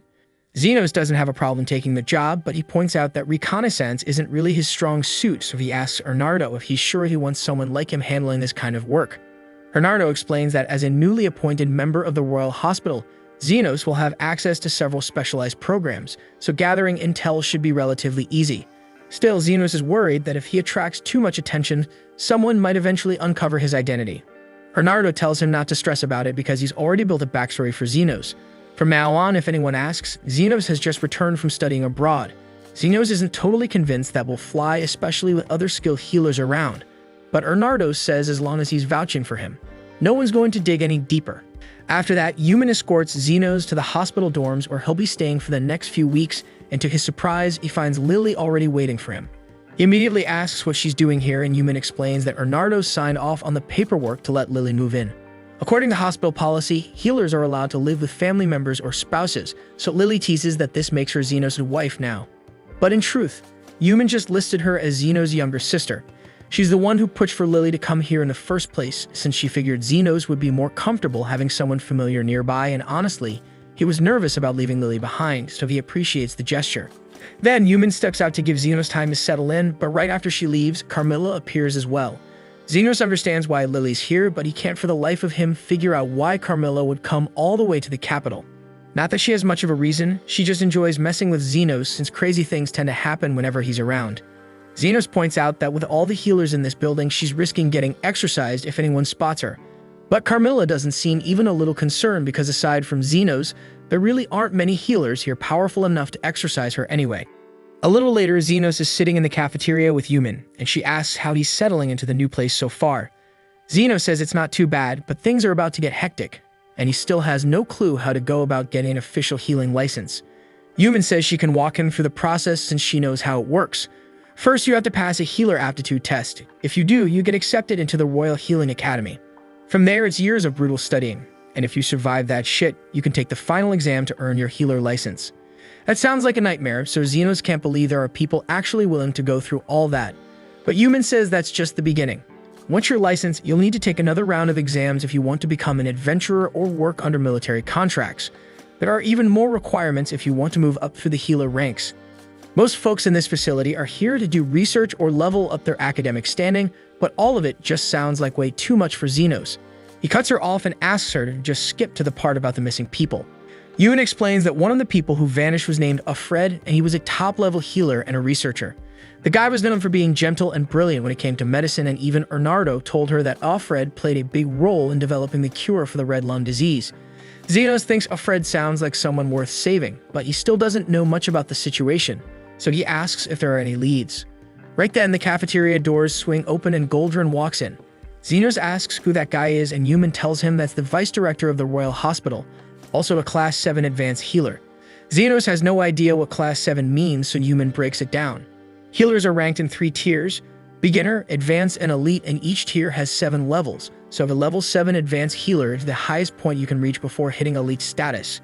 In short, Goldrin's a big deal around here, and apparently he's aiming to become the hospital's next director. The current director is barely around anymore because he's ancient, so Goldrin basically runs the place now. But under his leadership, things have shifted a lot, but not necessarily for the better. According to Yuman, the wealthy get VIP treatment whenever they fall ill, while the poor are lucky to leave with an ice pack and a cheap sticker. Goldrin doesn't even bother improving his healing abilities anymore, and word going around is that he bought his way up to level 7. Zenos has a pretty solid grasp of what kind of guy Goldrin is, and honestly, he'd prefer to stay far away from him. But dodging him isn't really an option, since Yuman believes Goldrin might actually be involved in Alfred's disappearance.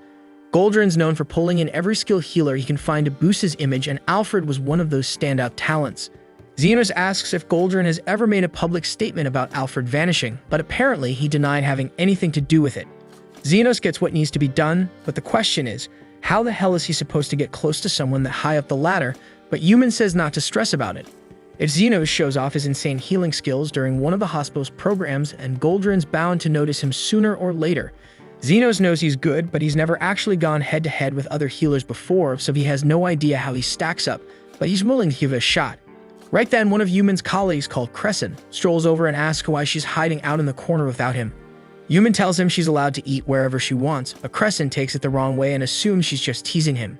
Then he notices Zenos and realizes he's the guy backed by an elite healer, which makes him jealous, but instead of starting something, he just throws a passive-aggressive jab, telling Zenos not to embarrass his sponsor, and walks off.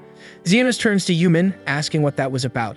She explains that Crescent is a classmate of hers and used to be decent, but ever since Goldrin scouted him, his ego's been out of control. Zenos then thinks back to his early days. Back when he was still a kid, he found a corpse in an alley and started practicing his magic on it, hoping to bring it back. But just as he was about to raise the dead, his soon-to-be teacher smacked him across the head. The guy told him not to waste his talent on corpses and to learn how to help the living instead, and that was the day his life shifted. The man took Zenos in and started teaching him healing magic alongside another student named Veritra. In just 1 year, both of them were already skilled enough to treat serious wounds. But even then, their teacher warned them, healing a few cuts and bruises is just beginner-level work. You're still a third-rate healer until you learn what healing really means. Back in the present, Zenos is sitting in on his very first lecture at the academy, and the topic for the day just so happens to be undead creatures. As the professor dives into the lesson, Zenos is kind of impressed, not because he's learning anything new, since he picked all this up back during his adventuring days, but the way the material is being broken down makes it easy even for someone without field experience to follow. The instructor then opens the floor for questions, and one of the students raises a hand to ask about wraiths. Unfortunately, the professor doesn't have much to offer on the topic. All he really says is that wraiths sit at the top of the undead hierarchy. Encounters with them are rare, and in most cases, they end with the entire adventurer party getting wiped out. His advice is to run, especially if the wraith is capable of speech. That level of intellect usually means you're dealing with something terrifyingly strong. Zenos is kind of thrown off by that, considering he literally has a talking wraith living at home with Lily. He never realized Carmilla was that dangerous, but yeah, he's not about to say anything and cause a panic. The professor then asks if anyone's actually gone up against the undead before. The first to jump up is, of course, Crescent. He introduces himself with way too much flair and brags about how he used to be an adventurer and has taken out about 30 ghosts. That gets the class excited, so they all start clapping and hyping him up, which just feeds his ego. Then he notices Zenos isn't clapping and decides to target him, asking how many ghosts he's exorcised. Zenos could easily take on 50 in one go if he really pushed himself, but he doesn't want to draw attention, so he casually says he's handled 30 before. Crescent immediately calls BS, but Zenos holds his ground, clarifying that yeah, he's fought 30 ghosts at once, and the room goes dead silent. The others are in shock, trying to process what he just said. Someone asks him how the hell that's even possible, and Zenos explains that he once wandered into a haunted labyrinth and got swarmed, so he just spammed healing spells until everything was wiped out. That's when the class realizes he's talking about the Garmenton Labyrinth, a place so dangerous that even gold-class adventurers usually avoid it, so the room goes nuts. Everyone's seriously impressed except for Crescent, who just sulks in disbelief, still convinced Xenos is lying because there's no way he got upstaged like that. The focus of the next lecture is on magic circles, and Crescent deliberately picks the seat right next to Xenos, determined to prove he's better. Xenos never really cared much for magic circles and always thought they were kind of pointless, but he still has to sit through the class. The professor draws one on the board and then asks if anyone wants to volunteer and recreate it in front of everyone. Crescent shoots his hand up and walks confidently to the front, clearly trying to show off. He draws a perfect magic circle for a basic healing spell, and the professor praises his precision. Then Crescent grins and tells the professor that Xenos would also like to give it a shot. Xenos never planned to participate, but now he's been dragged into it. Like he said before, magic circles were never something he paid much attention to, but he does remember one weird circle his master showed him years ago. So he walks up and draws it. Crescent starts laughing because the circle looks nothing like what's in the textbooks, but when the professor sees it, he stops cold, completely stunned. What Xenos drew isn't just basic healing. It resembles a regeneration circle, but it's different. Xenos confirms that it is a region-type circle, but it's an odd one. If someone's missing several fingers, this spell will randomly grow one back. It's overly complex and burns through a ton of mana, way more than most healers could ever handle. But Xenos activates it with ease, even admitting it's kind of useless to him since he can grow fingers back faster with his own methods. The professor quickly realizes Xenos isn't just talented, he's on another level. He immediately invites him to join his research group, but Xenos respectfully declines. Meanwhile, Crescent is sitting there seething from all the attention Xenos just stole from him. Later that same day, word about this gifted student reaches Goldrin. Supposedly, he's strong enough to wipe out 30 ghosts in one go, but Goldrin doesn't have time for rumors. Then another staff member rushes in with news that several undead have been spotted around the cemetery. That gives Goldrin an idea. He'll send Xenos to deal with it. And if the kid really is that good, then maybe he'll consider bringing him in. That night, Xenos is sent out with a squad of students for an exorcism mission, Crescent included. Crescent takes charge, leading the others in, but they end up surrounded fast and Crescent starts to lose it. Just as things are about to go sideways, Xenos casts a powerful healing spell and wipes out every ghost in an instant. Xenos tells everyone they did a solid job dragging the ghosts out so he could finish them off. But before he even wraps up his sentence, Crescent cuts in and claims credit for the powerful heal spell. The rest of the students are clueless about what really happened, so they believe him when he says he's the one who saved the day. He even tells them to go brag to their professors about how amazing he is. Then he strolls over to Xenos and flat out says he's never going to acknowledge his skills. Xenos honestly couldn't care less about Crescent's desperate need for attention, but if Crescent really wants to be the hero, he shouldn't leave just yet, because the real threat hasn't even shown up. Crescent has no idea what the hell Xenos is talking about, but a few seconds later, the ground tears open and a massive zombie king climbs out. The students are in disbelief that something this dangerous actually appeared, but they're still not too worried. After all, they figure Crescent will handle it, and he's going to be doing it alone because there's no way any of them are going near that damn thing. Human and Xenos could step in, but they'd rather not get in Crescent's spotlight, so they decide to just sit back and see how things play out. To give him some credit, Crescent does make an attempt. He tries blasting the zombie king with his strongest heal, but it barely makes a dent. There's no way he can win this fight, but his pride won't let him back down, so he just keeps running in circles, trying not to get flattened. While all this chaos is happening, Human tells Xeno that powerful undead tend to draw in weaker ones. So chances are the ghosts from earlier were just following the zombie king's lead. But Xenos feels like there's something more going on here. Anyway, Crescent is getting smacked around pretty hard now, and Xenos thinks it's time to jump in. But Human stops him for a moment. She still cares about Crescent, but she wants him to learn a hard lesson first. Crescent's been holding his own by spamming heal spells every time he slams into a wall, but eventually the zombie catches him. And just when it's about to eat him, Xenos steps in. He gets ready to use one of his best spells, and when it's charged, he fires off Mega Heal. A blinding light floods the battlefield, and a surge of pure healing energy scorches the decaying monster down to nothing. And now that the Zombie King is reduced to dust, the job is finally done. But Human's earlier comment about undead being drawn to stronger undead starts eating at Xenos, and it doesn't take long before he figures out that Carmilla is the real reason those ghosts and that zombies showed up here in the first place. A while later, Xenos gets back home and asks Carmilla if she's got any clue about the recent spike in undead activity nearby, but turns out she had no damn clue she was attracting those kinds of monsters. She then looks at him nervously and asks if he's planning to kick her out because of it, but Xenos stops to think. Considering the way Carmilla affects the area around her, he figures it'd actually be safer to keep her close. Carmilla's face goes bright red hearing that because no one's ever said they wanted her around in her entire undead existence, so she promises to stick by Xenos' side from now on, but she makes it very clear she's still gonna mess with him whenever she gets the chance. The following day, Crescent checks in with his supervisor, who's eager to give him props for how he handled the recent exorcism. Word is, Crescent took out all those monsters with one massive spell, but Crescent knows that wasn't him and Xenos who did everything. The supervisor even says that since Xenos didn't stand out, it means the rumors must be exaggerated, so he won't be getting into Goldrin's group after all. Crescent could have kept quiet and walked away with all the glory, but the guilt's eating him alive, so he finally speaks up and tells the truth. Xenos was the one who took out the undead and the zombie king, and he saw it with his own eyes. After that, he leaves the office feeling like crap because his reputation probably took a serious dive for admitting he lied. But Xenos saved his ass, and now that he's come clean, Crescent's confident Xenos will get into the research lab, so as far as he's concerned, that makes them even. Later on, Bernardo swings by with a smile and tells Xenos that Goldrin's research team has officially reached out and they want to meet with him.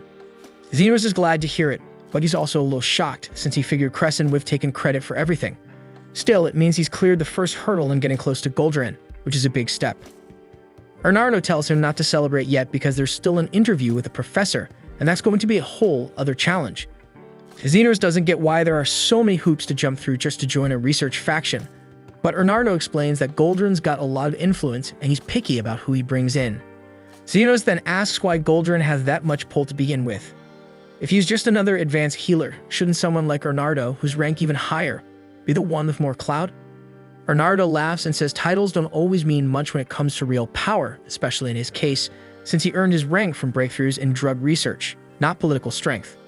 Xenos doesn't really get the political side of things, but he says he's heading out to answer Goldrin's summons, and the others wish him luck. He finally shows up to the meeting room, and after Goldrin gives a quick intro, the very first thing he asks is what Xenos brings to the table. Xenos just replies that he's a healer, so he heals people, but Goldrin's not impressed. He says that answer's too basic and any average healer can patch people up, but someone like Xenos should be aiming way higher. He points out that healers carry serious weight in this country, and honestly, the whole nation probably wouldn't exist without them. Still, it's the elites who get to benefit the most from all that work. That's exactly why Goldrin's goal is to break into the upper ranks, not because he wants to make the world better, but because he wants to cash in on the same system. He believes a person's worth is tied to how useful they are, and he's not interested in wasting time on people with nothing to offer. Once he's done laying out his twisted philosophy, he tells Xenos to recreate the same magic circle he showed off in class so he can evaluate him properly. Xenos has no idea how this helps, but he goes along with it anyway. When Goldrin examines the circle, he stands up and says that starting from tomorrow, Xenos is officially part of his lab. The next morning, Xenos is walking through the halls when Goldrin's research group marches past him in a line. He spots Crescent at the back and Crescent waves him over, telling him to hurry up and join the line. With a grin, Crescent welcomes him to the group but reminds him that since he got in first, Xenos better show some respect to his seniors. After all, the only reason Xenos made it in is because he put in the good word. Xenos asks why he even bothered telling the truth back then, since keeping quiet would protected his rep. Crescent admits it was partly guilt, but also because he figured riding Xenos' wave might work out in his favor. Xenos respects the honesty at least, but right now he's wondering what's up with this weird line. Crescent explains that it's part of Goldrin's usual routine, his daily patient rounds. Xenos asks if they really need a whole squad just to check on one person, but it's more about appearances. Goldrin only visits VIPs with influence, so showing up with a crowd makes a statement. Xenos didn't join for this though because he's only here to dig into Goldrin's secrets, and he can't do that from the back of the pack, so without saying a word, he starts heading straight for the front. The patient tells Goldrin that his foot has been killing him since yesterday, so Goldrin takes a quick look and sees it's just a basic sprain. He says he'll only need 3 assistants for this one. Xenos doesn't know what that means at first, but then watches Goldrin cast a spell and pull energy straight out of 3 of the students standing nearby. He funnels that energy into the man's foot to heal it, and while it works, the students used in the process are clearly affected. Xenos quickly heads back to Crescent and asks what kind of spell Goldrin just used. Crescent explains that Goldrin's specialty is a type of magic called health transfer. It lets you shift life force from one person into another, which makes it possible to heal big injuries, even if the caster isn't that strong.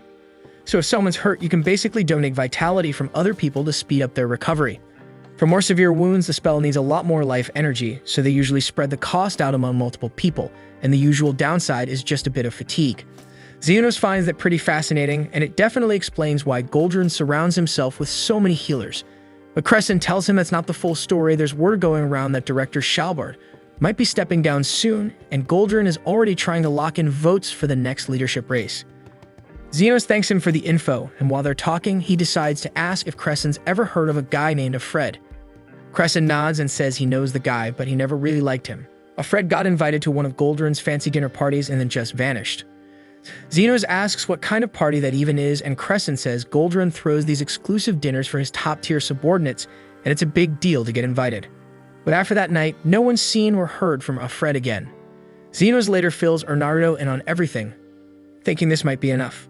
But Bernardo tells him they're not even close. What they have confirms Goldrin was probably tied to Offred's disappearance, but it's nowhere near enough to prove it. He needs Xenos to climb higher, earn Goldrin's trust, and get invited to one of those dinner parties. If he can pull it off, Bernardo even promises to pay him more. Xenos agrees to keep digging, even though he was hoping to head home on one condition. Once this whole thing is done, Bernardo has to come clean about everything he knows about Xenos' old master, whatever the result is. At the same time, over in the slums, Linda is busy messing with the lock on Xenos' clinic door, and after a bit of effort, she finally gets it open. She came by to tidy the place up for him while he's away, but hey, if she ends up sniffing a few of his belongings while she's here, that's her business. Just as she's starting to look around, she picks up on someone else's presence, so she gets ready to throw hands. But it turns out to be Zofia. They both demand to know what the other is doing here, but Linda quickly catches sight of the mop Zofia is holding, so clearly they had the same plan in mind. A few minutes later, Lou straight up busts the damn door down again because she also showed up with cleaning on her mind. Zofia and Linda kind of figured she'd turn up eventually, though they really wish she didn't have to destroy the door in the process because it's just more work for them now. The following morning in the capital, Xenos catches up with Crescent, who tells him he's just scored the huge honor of babysitting Goldrin's precious dog. In truth, Crescent is just dumping his pet-sitting job onto Xenos, but Xenos can't help but question if Crescent is actually doing any real research at all. Crescent explains that Goldrin's busy holding a private meeting with the 7 top noble houses he's been buttering up, which is why they're stuck watching his dog. Crescent doesn't really mind though, because he figures this is all just part of working his way into Goldrin's inner circle. Xenos asks if he's seriously gunning for a promotion, and Crescent says that's the whole point. Once he climbs high enough, he'll be living the high life with all the luxuries that come with it. Xenos seems thrown off since he figured most healers got into the field because they actually wanted to help people. In a perfect world, that'd be true, but Crescent tells him things don't work like that. He admits that there was a time when he dreamed of curing the sick and saving lives, but his healing magic has limits and it can't fix everything. And since he can't save everyone, he'd rather use his skills to secure money and women and comfort for himself. In other words, living every man's dream. Right then, a guy named Bonds strolls over and asks Crescent if he's stuck on dog duty for Goldrin again.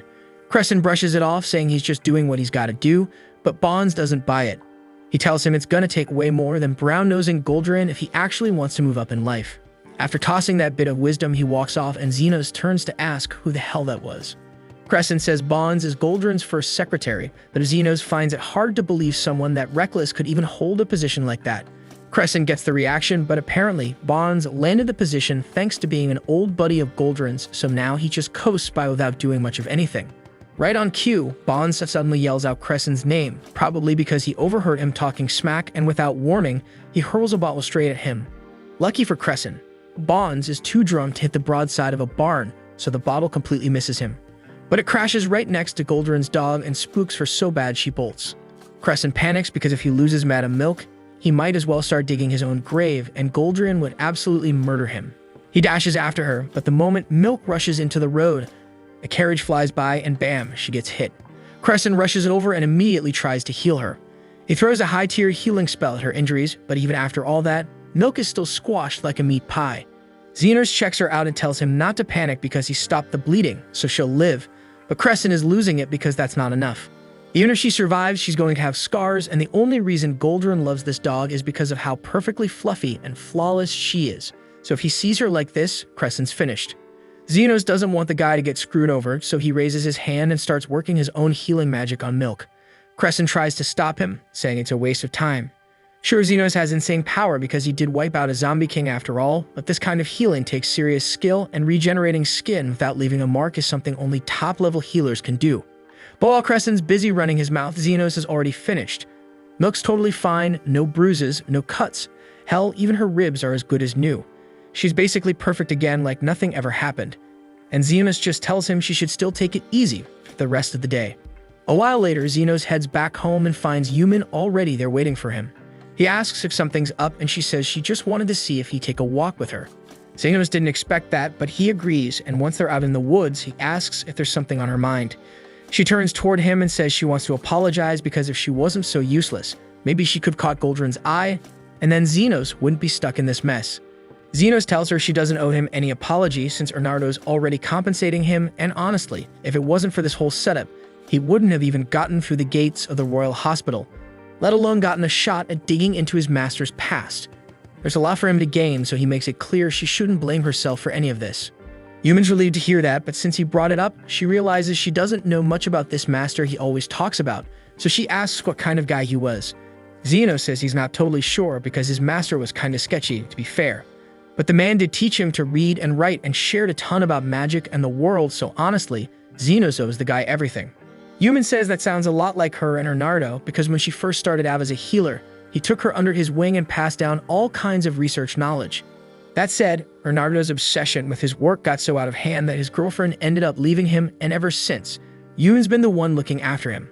That definitely raises a red flag, so Xenos asks what her relationship with Bernardo actually is, and she tells him Bernardo is her uncle, which explains why they're so close. Not long after, Xenos and Yumin are heading back toward the Royal Hospital campus when Crescent suddenly bolts over to them. He drops to his knees, practically pleading with Xenos for help, and judging from the look on Crescent's face, whatever he's gotten himself into isn't just minor, it's damn serious. Then we cut to Goldrin arriving back at his office after grabbing lunch with Lord Fennel. His second assistant greets him at the door, but quickly picks up on the fact that Goldrin looks irritated, so he asks if something happened during the meal. Goldrin says nothing went particularly wrong, but while they were chatting, Lord Fennel mentioned that his daughter has recently developed a strange rash on her face and he wanted to know if Goldrin could do anything to help. Goldrin takes a moment to think it over and figures it's probably a case of odd face disease. It's not dangerous or anything that usually clears up on its own. But if Fennel's daughter wants fast results, Goldrin would have to surgically remove the affected skin.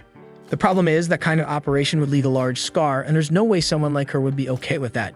Goldrin then noted that there's another way he could regenerate the skin using healing transfer magic with enough healthy donors, but the girl is apparently so ashamed of how she looks that she doesn't even let people see her face.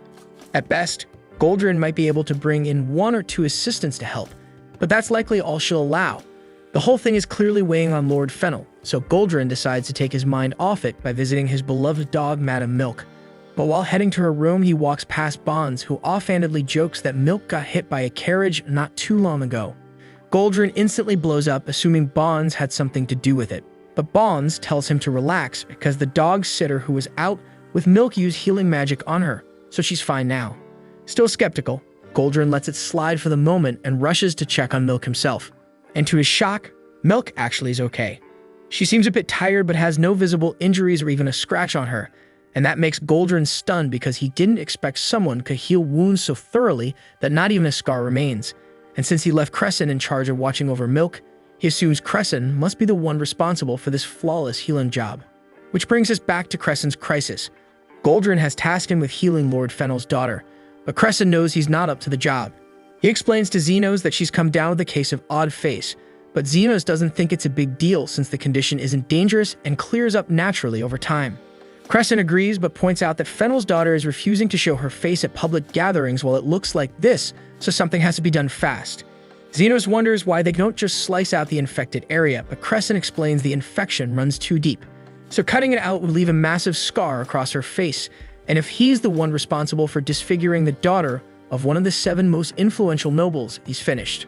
Yumin then questions why Goldrin would even dump this level of responsibility on Crescent in the first place.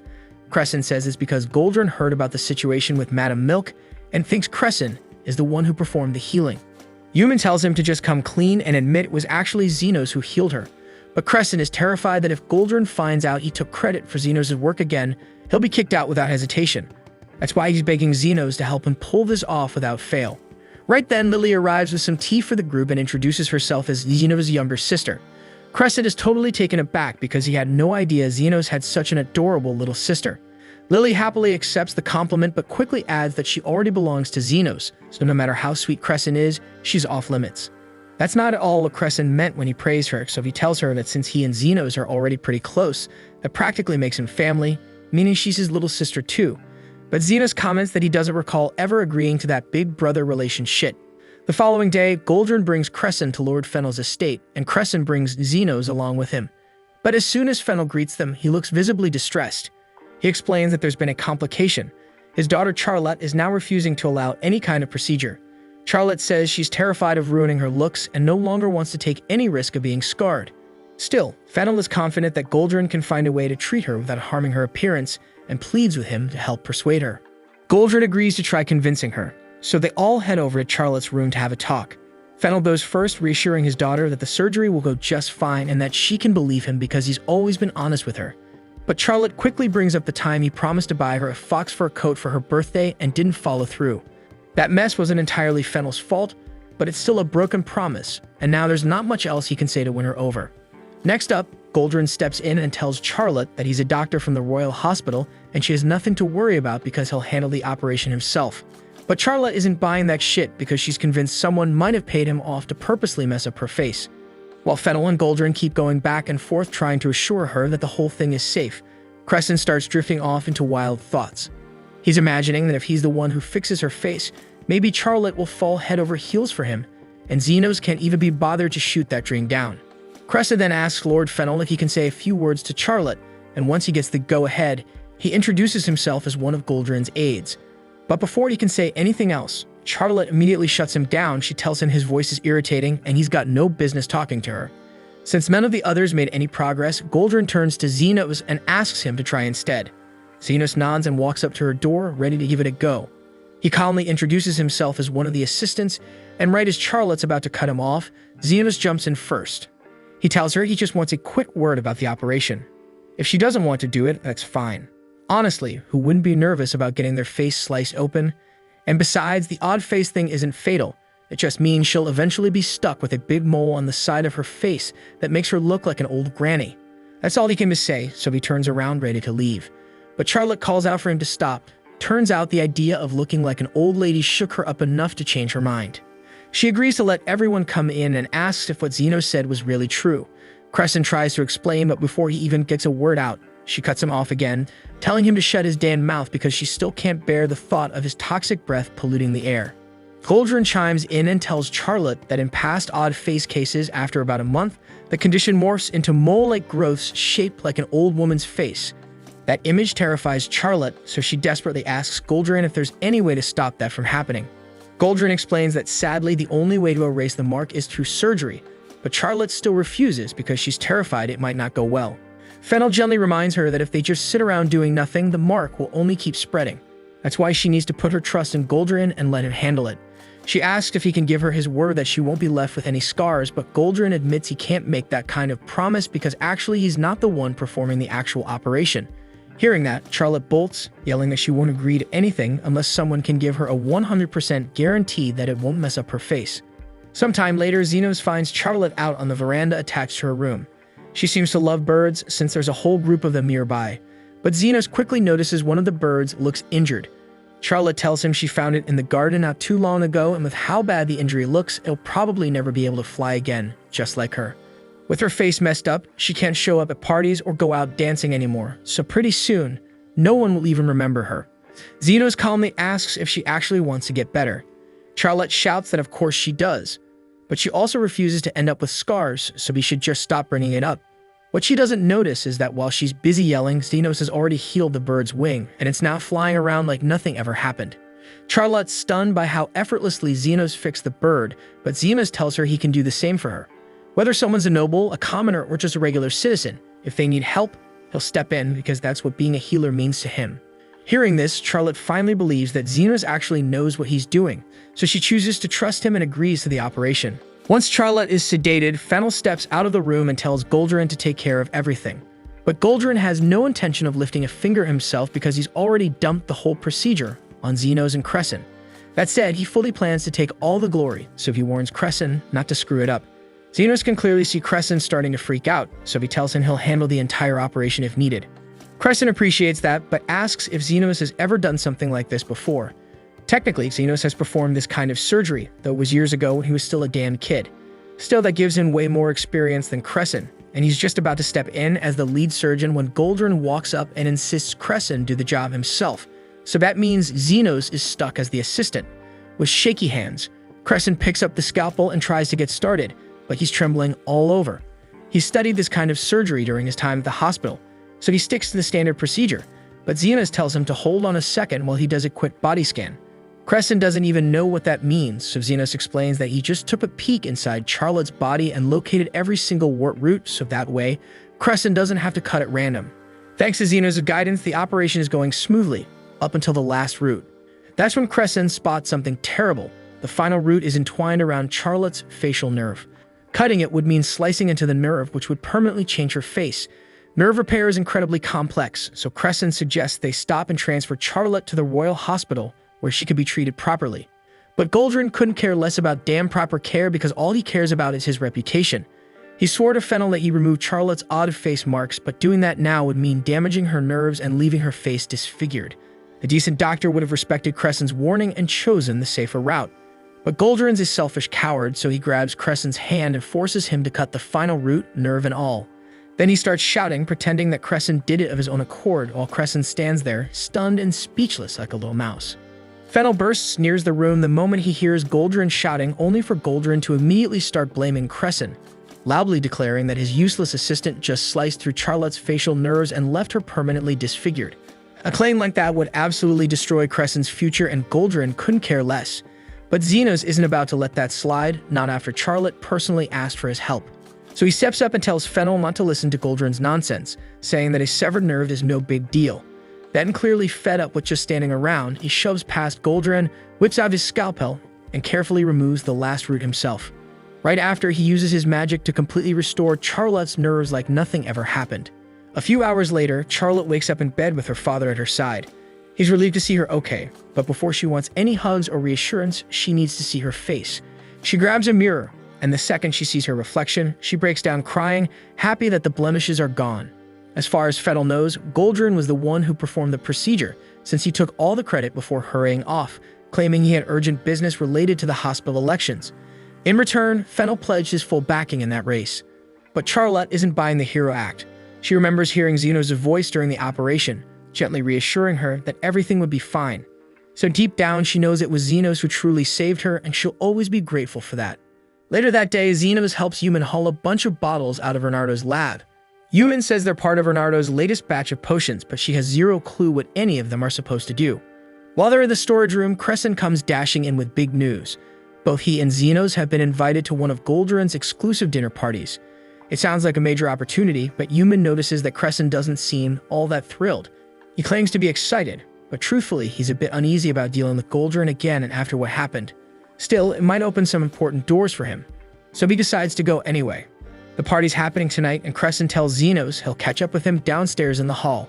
Goldrin's event kicks off, and once all of his guests are settled in, he proudly announces that he's locked in support from Lord Fennel. With that, his position as the next head of the Royal Hospital is basically locked in before the month ends. The whole room breaks into applause, and even Crescent, who was feeling unsure about all this earlier, ends up enjoying himself, since it's the perfect chance to rub shoulders with all the elite names Goldrin brought together. While Crescent stays busy mingling, Zenos shifts into investigative mode to dig up anything on Alfred. After a bit of probing, he finds out that Alfred was seen looking after Bonds at the last dinner gathering. So Zenos heads over to Bonds and casually asks if he remembers running into someone named Alfred at the last party. Bonds does remember him, says that while everyone else was busy networking, Alfred was the only one who brought him a glass of water. According to Bonds, the guy was kind of odd, but at least he liked him. None of the other guests cared, since Goldrin usually warns his pupils not to talk to Bonds and calls him a liar. Zenos finds it weird that Goldrin would trash-talk Bonds like that, especially after giving him such a high position as first secretary. Lily curiously asks why Goldrin gave him such a good role if he doesn't actually do anything, so Bonds tells her it's because he and Goldrin go way back. But when she presses him on how they met, he snaps and tells her to drop it because he doesn't remember. Xenos figures pushing Bonds any further is pointless because he's already way too drunk to remember anything useful, but Lily's not convinced. She's pretty sure Bonds is hiding one of Goldrin's big secrets, so she grabs a waiter and asks for several more bottles of wine, planning to keep pouring drinks until Bonds slips up and spills everything. For the rest of the night, Lily lays on the charm, hyping up Bonds non-stop while keeping his glass full. Eventually, she gets him completely hammered, exactly what she was aiming for. Even though it's going well, Xenos is a bit rattled seeing someone like Lily pull off something this slick. She tells him she picked up the move from Carmilla, and he's not too thrilled that Carmilla's been teaching Lily shady tactics.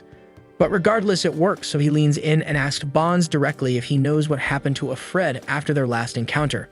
Bonds is barely hanging on, but he mumbles that he remembers Fred walking him outside for air, so Xenos figures he'll try the same move.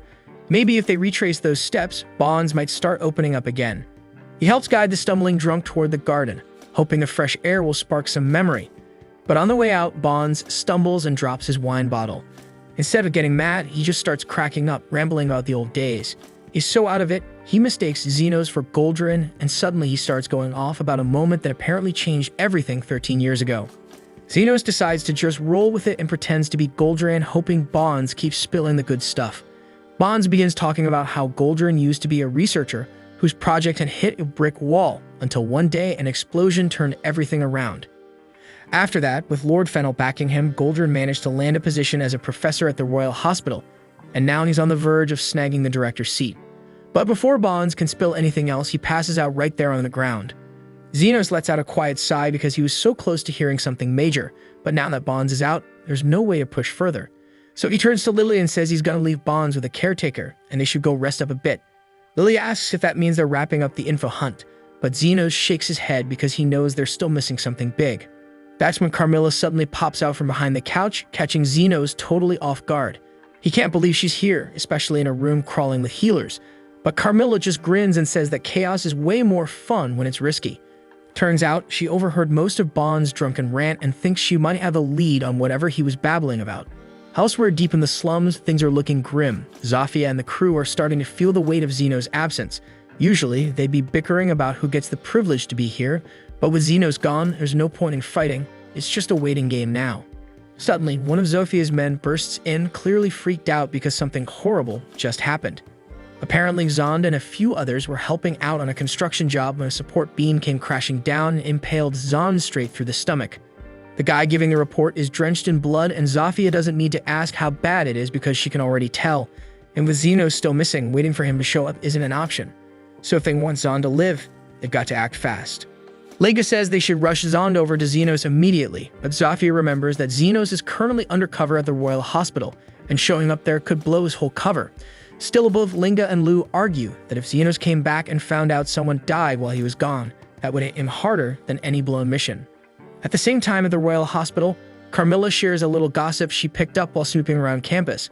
Supposedly, there was a massive explosion 13 years ago and Lord Fennel got caught right in the middle of it.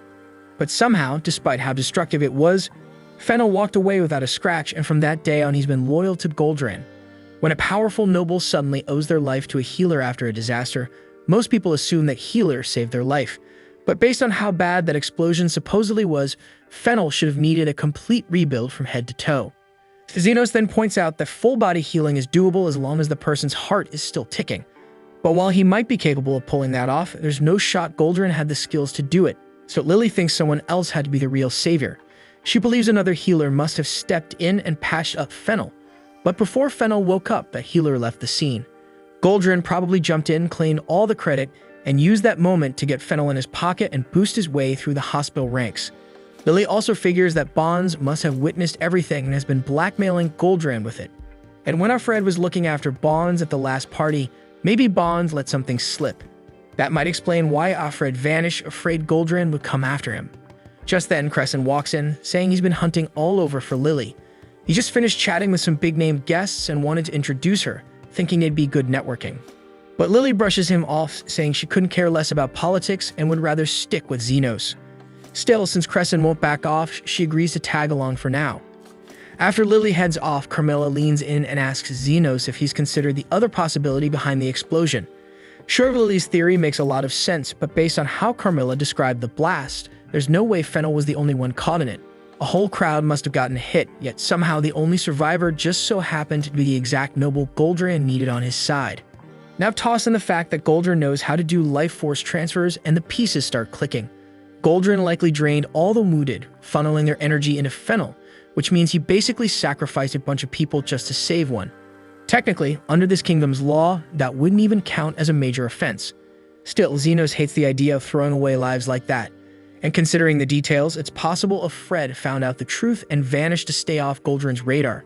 Carmilla asks what Xenos plans to do now that he knows all this, but he just says he's going to report everything to Bernardo and move on because it's not his job to pass judgment. Xenos gets up to return to the party, but as soon as he walks in, he notices the whole room focused on something outside. He asks Crescent what's going on, and Crescent says there's some commotion at the main entrance. When Xenos looks out, he spots Yumin standing at the gate. The guards have her blocked, telling her no one gets in without an official invite from Goldrin. But Yumin insists it's urgent and she needs to speak with her friend now. Suddenly, Lou calls out Xenos' name from the crowd. Zafia quickly scolds her for blowing their cover, saying this is exactly what they were supposed to avoid. Lou apologizes, but San's condition is critical, and there's no time to play it safe anymore. When Goldrin hears there are demi-humans outside, he flips out and demands that the guards remove them at once. But Linga knocks the guards down instantly, and Lou storms in with Zan slumped over her shoulder. She shouts for Xenos, saying it's an emergency, and as soon as people hear her say his name, murmurs start spreading and everyone wants to know if Xenos really associates with demi-humans. Xenos tunes out the crowd and turns to Lou, asking what the hell's going on.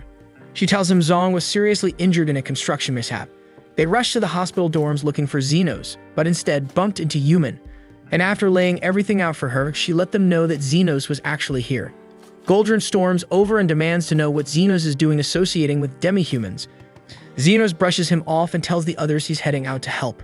Goldrin then questions if Xenos seriously plans on helping them, warning that doing so will cost him any shot at joining Goldrin's inner circle. But Xenos couldn't care less about being part of some elite clique, because his job is to heal whoever needs it. He then tells Crescent goodbye and turns to Lily, saying it's time to move. Without hesitation, he scoops her up and leaps over the railing straight to the ground floor. Crescent watches them disappear into the distance, baffled that Xenos would just toss away such a promising future. Goldrin steps up to Crescent and tells him not to get any stupid ideas. Now that Xenos has defied him, Goldrin vows to personally make sure he never gets to practice medicine in that hospital again. Crescent admits it was reckless, but even if staying in Goldrin's favor means power and influence, he can't forget how Xenos would treat anyone, whether it was a stray or a noble, without bias. And he knows damn well that Goldrin would sell out anyone if it meant climbing higher, but that's not who Crescent wants to be. So he makes up his mind, leaps over the railing, and follows after Xenos, hoping to help. But by the time he catches up, Xenos is already finished patching up Zonda. So in the end, he didn't even need to throw his future away. Yumin calls him a dumbass for tossing it all for nothing, but also she heard what he said earlier, and those might have been the most honorable words she's ever heard from him. So yeah, he's still annoying, but she's proud to call him a friend. The following day, Xenos catches up with Bernardo and fills him in on everything he uncovered about Goldrin's shady past. Bernardo recalls of Fred once saying he was in some kind of accident as a kid. That must mean he was one of the survivors from back then. And if Goldrin was the one responsible for the blast in the first place, then Fred could be planning to settle the score during Goldrin's upcoming promotion party. If that's the case, Bernardo decides he'll have to show up himself. But aside from that, he tells Xenos he's genuinely grateful for all the dirt he helped dig up, so his assignment is officially complete. Xenos asks if Bernardo really means it, but this was the deal from the beginning. Bernardo just needs a little time to sort out Xenos' exit paperwork, and once that's squared away, he'll tell him everything he knows about Xenos' old mentor. Until then, Yumin suggests they should throw a farewell party to send him off. That evening, they all gather in Xenos' room. Crescent is already wasted, sulking over the fact that Xenos is leaving. Yumin and Lily tease him for being such a mess, but it doesn't help. Xenos tries to lift his spirits by saying he's flexible enough to land on his feet wherever he goes. Crescent appreciates the kind words, but they do nothing for his mood. And now he's worried that he's drinking so much he's seeing things and swears that there's a wraith glaring at him through the wall. The next morning, Xenos is set to head out, so he and Lily say their goodbyes. But before they leave, Yumin hands him a note from Bernardo that's supposed to explain the truth about Xenos and his master. However, when they get to Bernardo's office to grab it, they notice something's off. There's something weird hidden in his desk. And right then, somewhere else, Bernardo has already massacred everyone at Goldrin's big victory celebration. Just a few minutes earlier, Goldrin was soaking in the sweet taste of success, dreaming about how things would be once he finally became the hospital director. That's when the noble Fennel showed up, smiling as he said it was good to see Goldrin finally getting the position he deserved. Goldrin thanked him politely, but the moment stuck with him, dragging his mind back to the incident that kicked everything off 13 years ago. Back then, there was a huge explosion at a magic tools factory, and Goldrin was already on his way back to his hometown after years of research had led him nowhere. On the road, he saw a noble lying injured, and he figured healing the guy might pay off later. What he didn't realize was that the man lying there would turn out to be one of the 7 major nobles in the country. Even more unexpected, it was the first time Goldrin's health transfer magic actually worked that became at a cost. He pulled life force from the other dying victims of the explosion to save that one noble. Too bad for him, Bonds happened to capture a photo of the whole thing. To keep him quiet, Goldrin offered him the role of his first secretary, keeping him close to protect the secret. As that memory fades, Ernardo walks over with a bottle of wine in hand, offering his congratulations. Goldrin scoffs, asking if he's already here to start kissing up to the next hospital director. Ernardo doesn't care how he sees it, but Goldrin brings up Xenos, saying the kid had some promise once but ended up a letdown. He recalls how he invited Xenos to one of his fancy dinner parties, but the boy ditched the event to go treat some demi-humans instead. According to Goldrin, anyone who's part of his faction can't go around prioritizing peasants because that sort of thing ruins your political standing. To him, not all lives hold the same value, plain and simple. Right after that, Fennel takes the floor and raises his glass for a toast in Goldrin's honor. He's about to share the story of how Goldrin saved him all those years ago, but Goldrin cuts him off, saying there's no need to dig into his sad past. Fennel just laughs it off, calling him humble for not bragging about his achievements, and tells him to go take the stage. Goldrin lifts his glass high, thinking this moment is the height of his career, and toasts to the bright future ahead. Meanwhile, Xenos and Yumin are searching through Ernardo's office when they stumble upon a photo.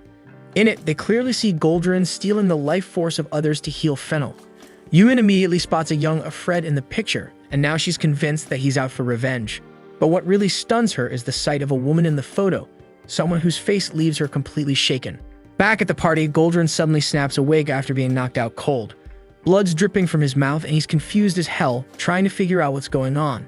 That's when Ernardo casually walks over at him. Goldrin stands up only to see all of his guests lying unconscious, so Ernardo tells him that he spiked the wine with a special homemade toxin. He says everyone here has about an hour tops unless they get immediate treatment, but as for Goldrin, he got a smaller dose, so he might last 2 hours if he's lucky. Goldrin starts to panic, asking what the hell he's trying to do. Ernardo says he's just recreating the explosion from 13 years ago. Goldrin's face twists in horror, asking how he even knows about that. Ernardo tells him it's all thanks to Xenos, who dug up the lead. He explains how he went to talk to Bonds, who wasn't going to spill at first, but a little medicine and some alcohol made him spill every last shit detail. Ernardo even managed to get his hands on a photo, and that's when the color drains from Goldrin's already pale face because he thought he burned every copy of that picture. Ernardo reminds him that back then, Goldrin chose to save Fennel and left the rest to die, just because he thought their lives were worth less. Goldrin tries to defend himself, saying they all would have died anyway, but Ernardo reveals that Ofred survived the blast. Then he drops the real bomb. His fiancée was also among the victims that day, but she didn't make it because Goldrin's damn healing spell had drained her to save someone else. Now he gives Goldrin the same damn choice again. There are enough people here that Goldrin can fully heal one of them, so who will he pick? Goldrin's mind starts racing. He figures he can just get the antidote straight from Ernardo.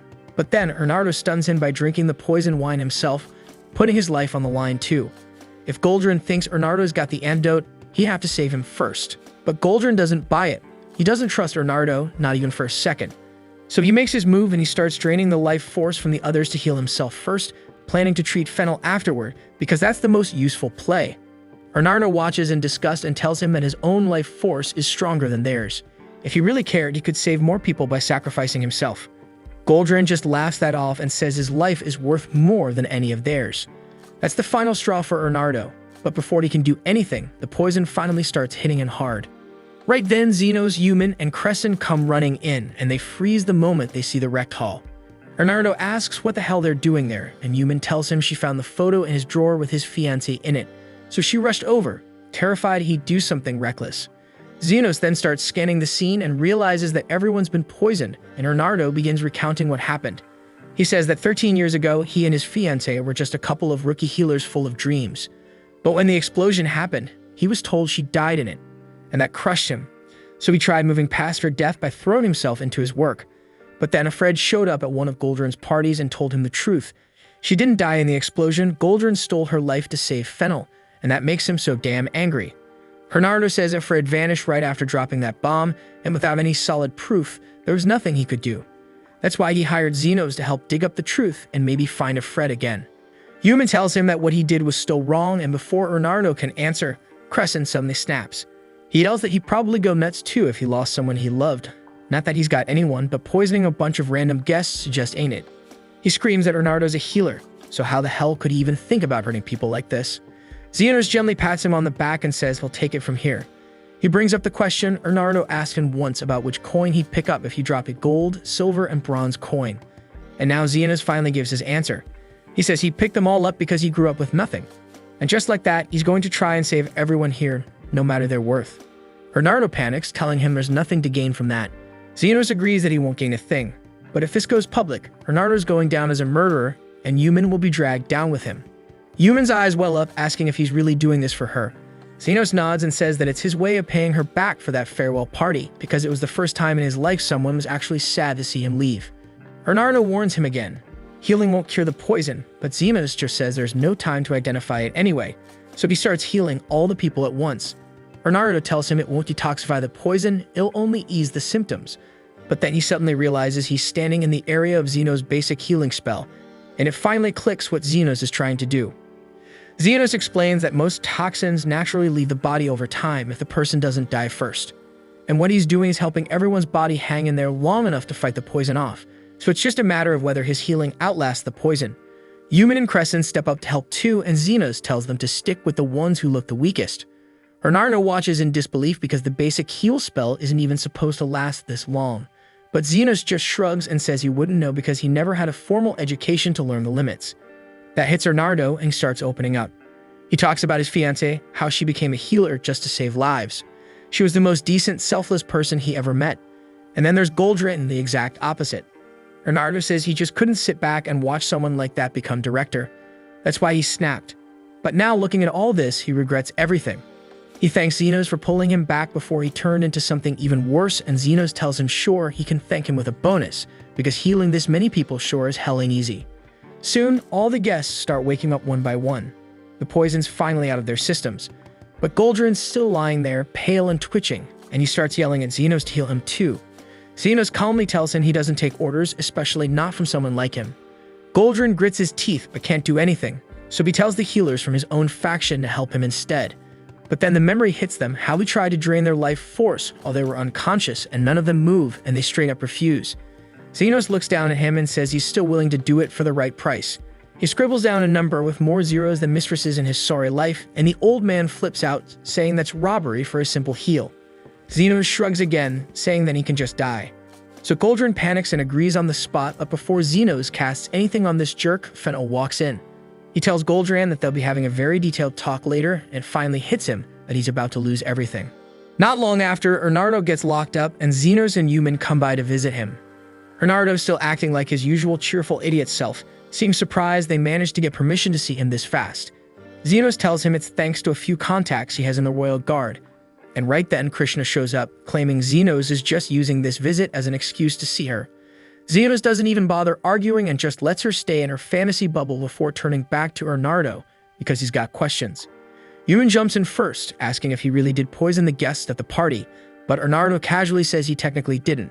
He only made a chemical that would knock everyone out and freeze them for a while, just enough to recreate the explosion scene from 13 years ago and get Goldrin to admit what he did. But the moment he started coughing blood, he knew something was off.